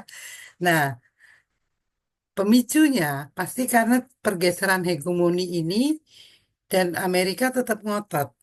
Padahal di sisi lain, di dalam negeri sendiri, domestik ekonominya Amerika lagi juga nggak baik-baik aja. Dia mau memaksa untuk supaya nggak defisit dan di mana dia mau tetap memakai perang sebagai kapitalisasi. Ini terjadi Great Depression juga Amerika recover eh, karena kemudian ada Perang Dunia Kedua. Nah, sekarang mungkin bentuk perangnya bukan perang fisik. Nah, ini lebih mengerikan menurut saya karena kita sudah masuk ke dalam sektor eranya digital, perangnya cyber, semua nggak kelihatan dampaknya, daya rusaknya luar biasa. Karena tidak lagi tertuju pada angkatan perang, tapi bisa menjadi satu kesatuan kepada seluruh masyarakat. Nah, ini tapi ya untuk negara-negara berkembang eh, dari tarif ini secara tidak langsung pengaruhnya, tetapi pasti ada dampak. Nanti saya akan bicara untuk Indonesia. Tadi pagi kami di Kadin, kebetulan saya juga di Kadin, ada meeting, ada pertemuan, kemudian dari Pak James Riyadi itu mengiyakan bahwa oke, ekspor kita turun. Dari siapa? Dari mana? Lalu volatilitas harga komoditas, Bu Sri Mulyani kemarin juga mengatakan demikian. Sebenarnya volatilitas ini kalau kita pintar, ini justru mestinya menjadi benefit. Karena di setiap sisi negatif pasti ada positifnya. Selama kita tidak tergantung kepada trader-trader atau middleman trading ya di sini. Lalu investor global menjadi lebih hati-hati arus modal keluar, capital outflow. Ini sudah terjadi, tapi bukan karena Amerika. Lebih banyak karena in volatilitas politik dan sosial politik di dalam negeri Indonesia saat ini yang membuat banyak investor keluar. Rupiah tertekan itu dampak logis. Nah, saya ambil ini dari BPS. Sebenarnya apa ya kita ini negara eksportir atau negara importir? Ya, kalau kita mau bilang kita defisit, sama Amerika ini kita enggak defisit loh, ya kan? Karena ekspor kita ini selalu lebih besar. Namun, yang kita lihat apa nih di sini? Ini ekspor-ekspor lebih banyak. Ini yang dimunculkan oleh Badan Pusat Statistik adalah bahan-bahan produk-produk yang ada unsur industri. Industri tapi bukan high tech. Ini low tech ya, low tech temennya gado-gado. Nah, udah mulai lapar nih, minta Mas Bukin nih sebentar lagi ya. Jadi produk tekstil dan pakaian. Kemarin saya bicara dengan eksportir aparel, itu tanpa tarif 34% aja Indonesia itu sudah terkena tarif 32% untuk ekspor ke pasar Amerika. Which is itu lebih dari 2 kali lipat daripada produk Cina yang masuk ke sana. Jadi bisa dibayangkan struggle-nya kita seperti apa sebagai ekspor, sebagai eksportir. Sementara import-import kita ini ada mesin, peralatan mekanik, tadi alat kesehatan ya, Dokter Trisa udah nyampein gitu ya, terus buah biji penghasil minyak, ampas dan sisa dari sisa industri makanan. Coba yang kayak begini-begini, saya tidak melihat ada satu eh, kesetaraan atau fokus pada satu industri tertentu yang untuk dikembangkan untuk menjadikan itu tulang punggung penghasil eh, lapangan kerja dan juga akhirnya eh, untuk menggerakkan roda perekonomian di dalam negeri kita. Nah, saya bandingkan nih, ini kita Amerika ini paling tinggi loh kita. Tahun 2021 ininya neraca kita 14 eh, apa nih 14.000 ini dalam US dollar nih. Eh, dan kemudian naik 2022 16.500, kemudian turun 2023 12.000 sekitar. Nah, naik turun ini biasa dinamikanya. Cuman apakah ini yang menjadi concern kita? Menurut saya bukan. Kalau menurut Pak James tadi itu justru kita ini bukan eh, negara eksportir, tapi komoditas kita ini adalah komoditas domestik. Maka dampak kepada Indonesia yang perlu dicermati adalah seberapa banyak ketergantungan kita terhadap elemen-elemen impor untuk produk domestik kita untuk yang dipakai oleh rakyat kita pada industri dan UKM tadi ya Mas Bukin juga udah nyampein ya, UMKM dan industri berbasis ekspor terkena dampak pasti karena ini masalah modal kalau UMKM. Dan harga bahan baku yang naik. Nah, disinilah sebenarnya menjadi peluang kita. Ya, kalau biaya logistik dan produksi Indonesia tanpa ada gejolak ekonomi global, itu kita by default terhadap negara dibandingkan dengan negara-negara ASEAN lainnya, kita itu sudah 2-5% lebih mahal karena biaya logistik kita. Karena apa? Karena kita negara maritim. Nah, ini yang gagal dibawa ke dalam meja perundingan pada saat kita berbicara tentang free trade agreement. Dan kita tidak beraliansi. Berbeda dengan Singapura dan Malaysia yang beraliansi dengan Commonwealth. Dan kemudian Kamboja, Vietnam yang beraliansi dengan China, dan Filipina yang beraliansi dengan Amerika. Nah, hal-hal faktor ini adalah faktor dari Astagatra yang saya sering sekali menanyakan termasuk pada waktu di Lemhanas. Kenapa kajian itu tidak dijadikan sebagai pointers negosiasi diplomasi ya tadi Pak Eko ya menyampaikan bahwa pendekatan diplomasi kita harus seperti apa. Ini yang belum diformulasikan. Nah, respon pemerintah Indonesia yang saya paling garis bawahi sebenarnya apa yang disampaikan oleh Ibu Sri Mulyani bahwa di sini apa turbulensi yang terjadi sama sekarang ini adalah nggak ada ilmu ekonominya, nggak ada teorinya. Jadi ini kita benar-benar harus kayak gerilya, udah perang gerilya. Mesti pinter-pinter semua parameter kita dengar dan juga mesti kita cermati dan kita menetapkan apa yang mau kita lakukan. Nah, pertanyaan yang paling menarik sebenarnya di sini. Ini yang kita belum lihat. Indonesia belum melakukan negosiasi apa-apa, ya seperti eh, sekarang kalau misalnya mau bilang untuk free trade agreement, Kadin itu penunjang utama Departemen Kementerian Perdagangan dan Kementerian Luar Negeri dalam perundingan EU-SEPA dan RCEP dan yang lainnya ada banyak sekali ada di dalam pipeline itu saat ini mungkin lebih dari hampir 30 perundingan yang masih belum tuntas. Belum tentu Indonesia bisa menyelesaikan satu eh, perjanjian dagang baru. Bayangkan dalam kondisi turbulensius harus ada yang mau ngajak, yuk kita bikin yuk, kita duduk bareng, kita bicara nih, kita mau seperti apa supaya win-win. USEPA ini yang Australia aja itu baru kita tanda tangan hari ini, sebulan kemudian sudah ada perubahan. Beda perlakuannya dengan Vietnam. Vietnam bisa menyelesaikan perundingan FTA, Free Trade Agreement itu dalam waktu kurang dari 1 tahun dengan EU. Nah, kita udah bertahun-tahun tidak selesai-selesai. Itu yang menjadi PR. Gimana cara kita? Goodwill pemerintah ini mau seperti apa untuk menyelesaikan isu tersebut? Ini perlu kita bantu mungkin.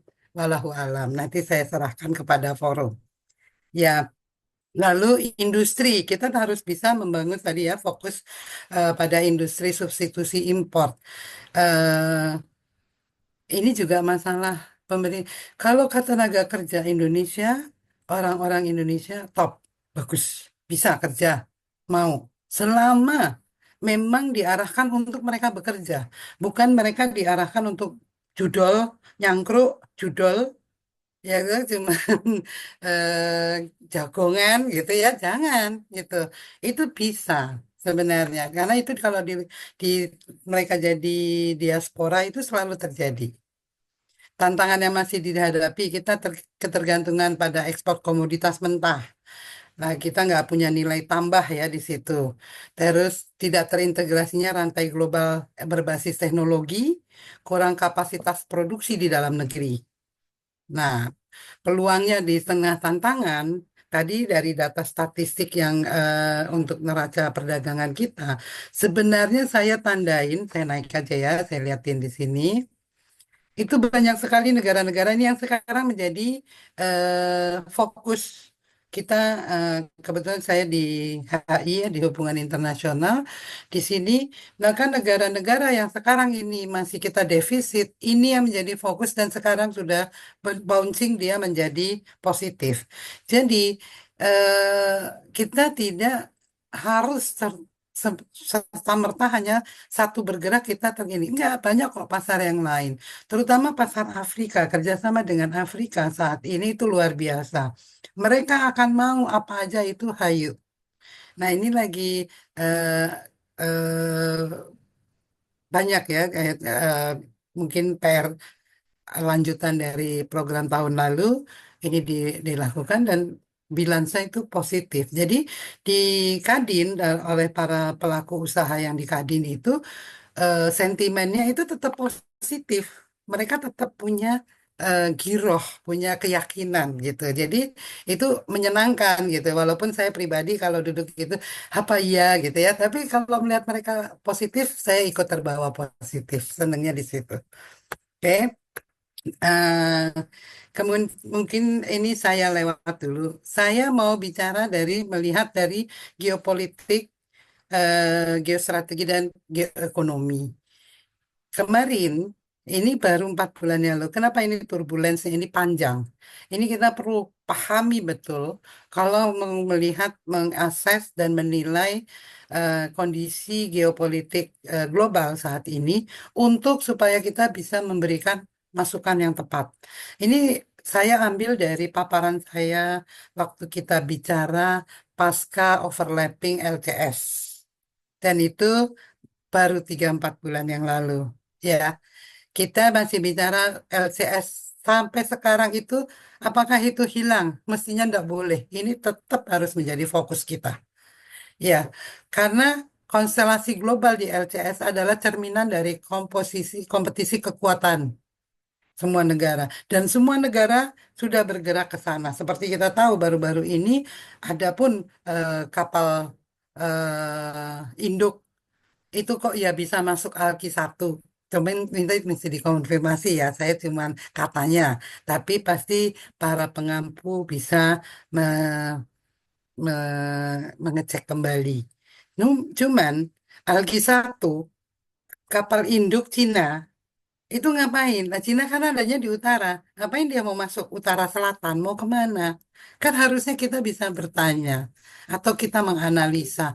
Tapi hal ini tidak diangkat. Padahal itu adalah salah satu unsur penting menurut hemat saya dalam memahami kondisi yang sebenarnya. Pergerakan ini akan kemana? Anginnya ini akan bertiup kemana? Ya, dan di kawasan kita ini tuh mereka bermain di halaman depan rumah kita sendiri.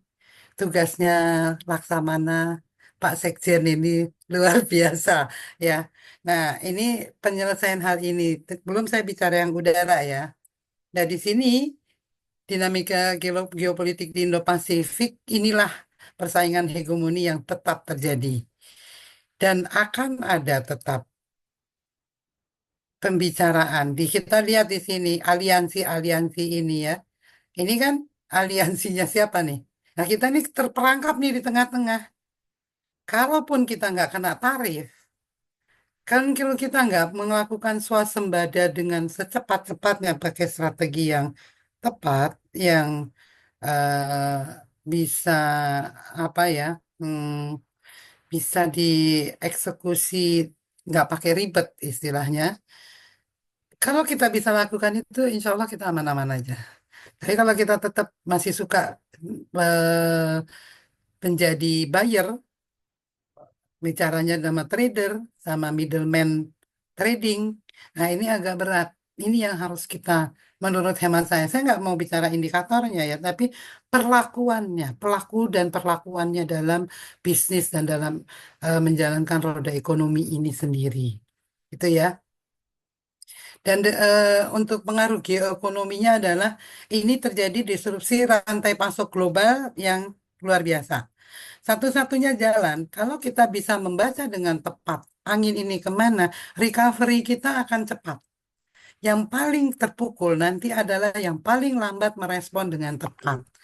Jangan itu amit-amit jabang bayi, jangan sampai itu terjadi pada Indonesia. Tapi pada negara-negara lain, Malaysia sekarang udah mulai terpukul dengan disrupsi rantai pasoknya. Itu udah ada berita-berita yang saya dapat dari teman-teman yang menangani market Malaysia. Nah, itu mereka udah mulai kesulitan ya. Lalu volatilitas pasar dan ketergantungan ekspor, persaingan industri domestik dan akses pasar, dan pengaruh terhadap kurs dan sektor keuangan. Tadi udah banyak dibahas untuk pengaruh kurs dan sektor keuangan, itu memang domain tersendiri dan saya bilang itu penting. Tapi ini sebenarnya bukan faktor utama karena ini adalah dampak. Kalau kita bisa melakukan atau membenahi sedikit dalam oleh pelaku dan siapapun yang menjalankan bisnis dan roda ekonomi itu untuk govern, itu ini akan punya dampak yang positif. Nah, secara pengaruh geopolitik adalah meningkatnya polarisasi global tadi ya antara karena terjadinya tarik-menarik hegemoni dan ini akan sakit buat Amerika. Dan ini Donald Trump nggak mau. Makanya dia bisa acak-acak dulu semua supaya dia merasa cukup pede bahwa sebagai pebisnis ya, bahwa later on dia bisa settling down. Dan ini kita nggak tahu. Saya pribadi tidak merasa terlalu yakin, tapi nanti kita harus bicara pakai angka ya, pakai data. Saya belum punya datanya. Lalu pergeseran aliansi ekonomi dan strategis, salah satunya dengan BRICS yang sudah terjadi dan itu salah satu prasyarat pemberlakuan tarif itu kan bagi orang-orang yang kena BRICS. Siapa yang diganggu pertama? India. India sudah mengatakan dia mau bernegosiasi dengan Amerika. Padahal dan dia mau keluar dari BRICS katanya. Tapi belum secara official ya dari pemerintahnya. Cuman kan indikasi-indikasi seperti ini adalah memang sesuatu yang mau diamplokkan dan ingin digeser siapa aliansinya untuk diperlemah aliansi yang tidak sejalan dengan apa maunya Amerika. Tapi di sini lagi kalau kita bisa membaca dengan tepat dan menyiapkan langkah-langkah pragmatis dan strategis yang tepat, pasti akan menjadi titik strategis baru buat Indonesia. Jangan sampai hal-hal kecil ini sudah saya sampaikan pada waktu LCS pasca overlapping LCS. Apakah ini butterfly effect? Waktu itu saya cuma tanda tanya. Kok hari ini saya tambahin tanda pentung? Hey, wake up. Ayo baca semua parameter. Kita belajar hal yang sama. di Lemhanas dengan Astagatra itu cantik sekali dan kita bisa menghasilkan sesuatu yang solid mungkin untuk membantu pemerintah, membantu sebagai masukan kepada pemerintah supaya efek kupu-kupu ini tidak terjadi. Saya hanya sedikit mengingatkan, ini data-data tentang Great Depression Amerika. Awal mulanya tahun 29 Oktober 29 ada Black Tuesday, pasar ininya Wall Street, pasar bursa efeknya kolaps. Apakah kita punya kemiripan saat ini? Kita bisa jawab sendiri. Dan di sini ada spekulasi pasar saham berlebihan, produksi berlebihan, penurunan daya beli. Apakah kita punya penurunan daya beli? Yuk kita simak bersama. Kegagalan sistem perbankan, apakah kita punya kegagalan sistem perbankan saat ini? Coba kita kaji lagi.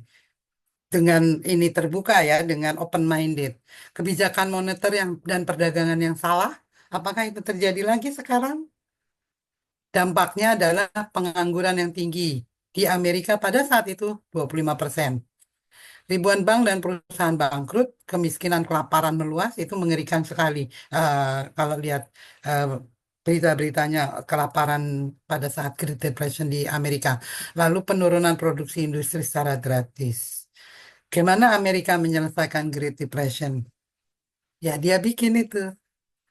Fiat money, pegging ke dolar, tidak lagi berbasis emas, dan dia mempersiapkan untuk industri pendukung Perang Dunia Kedua. Itulah yang terjadi pada saat Great Depression. Kajian saya tidak jauh dari cerita perang, memang karena saat ini Amerika masih memonetize, mendapatkan keuntungan yang besar dari alutsista yang tidak dipakai di negaranya sendiri tapi diciptakan di mana-mana. Kalau saya mau bicara Ukraine, Ukraine nggak punya pilot F-16. Lalu pertanyaannya dari mana Ukraine punya pilot-pilot yang menerbangkan? Nah, itu kan kita cukup bisa menanyakan hal yang simpel dan kritis. Jadi kesimpulan saya, tarif Trump bukan sekedar isu perdagangan, tapi pemicu reorientasi kekuatan ekonomi global, berdampak langsung pada strategi pertumbuhan Indonesia. Ketanggapan dalam kebijakan fiskal, inovasi teknologi, diplomasi ekonomi yang akan menjadi penentu bagaimana peta kita di depan dan di mana posisi kita menurut hemat saya. Dengan ini saya terima kasih atas perhatiannya. Billahi taufik wal hidayah. Assalamualaikum warahmatullahi wabarakatuh. Waalaikumsalam warahmatullahi wabarakatuh. Pak Sur, Pak Sur, Ya, Prof. ini Silakan, Prof. kita punya 4 narasumber ini berdaging semua nih, pusing kita nih Keren semua. komentar yang mana ya Pak Sur ya. Keren semua. Walaupun dibilang ini tidak ahli tapi jagoan semua ini. Multi talenta semua, Prof. Ini hebatnya lulusan Lemhanas ini. Bukan, yang hebat itu adalah yang ngundang dalam kesempatan ini Pak Sur. Jadi kembali lagi tentunya penguasaan iptek ini kita juga jangan sampai ketinggalan dengan negara-negara di Asia yang Jepang awalnya adalah sebagai pelopor yang kemudian diikuti oleh Korea dan belakangan Cina. Sekian, terima kasih.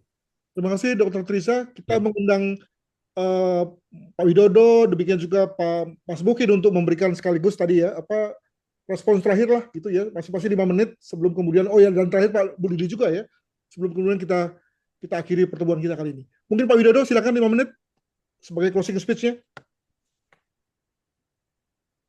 Baik, terima kasih sekali lagi buat ISC dan juga para hadirin semua yang mengikuti diskusi malam hari ini.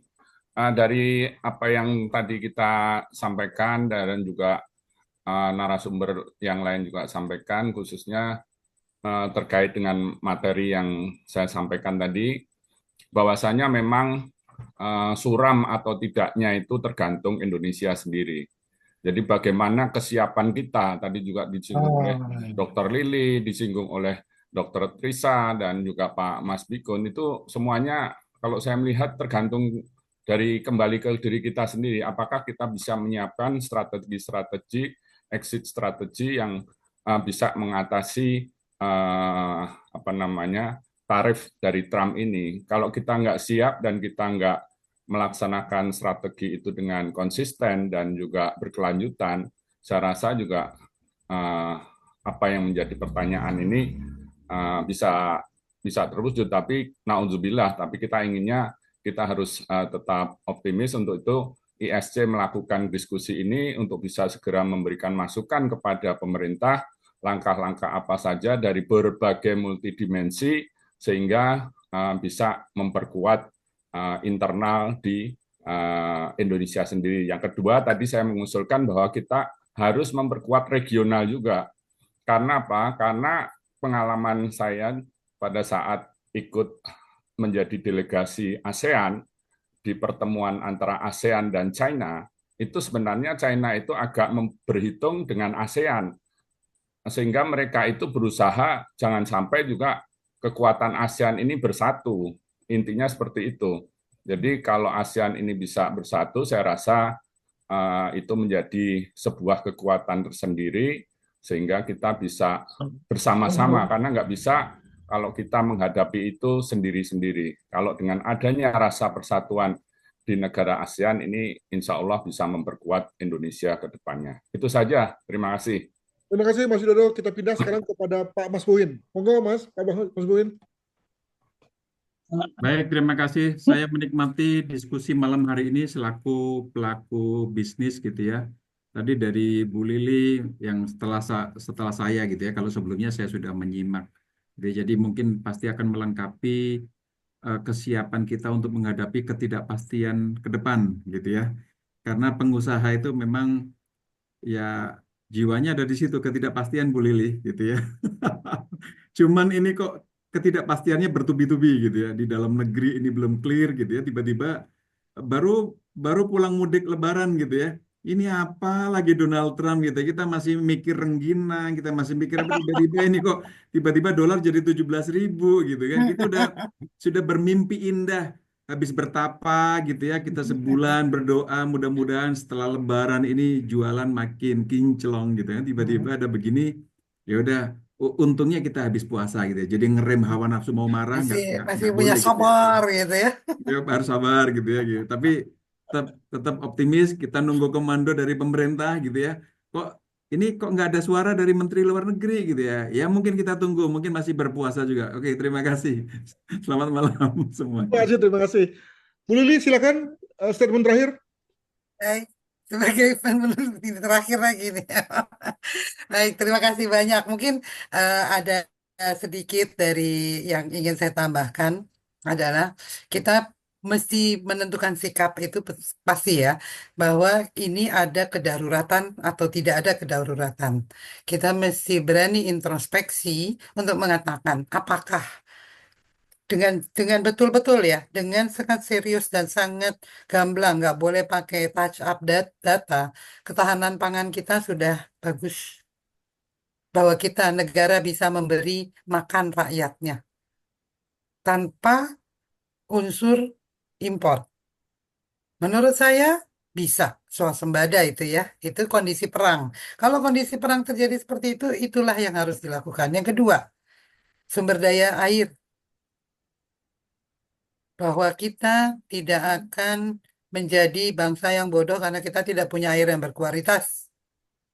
Sudah ada atau belum?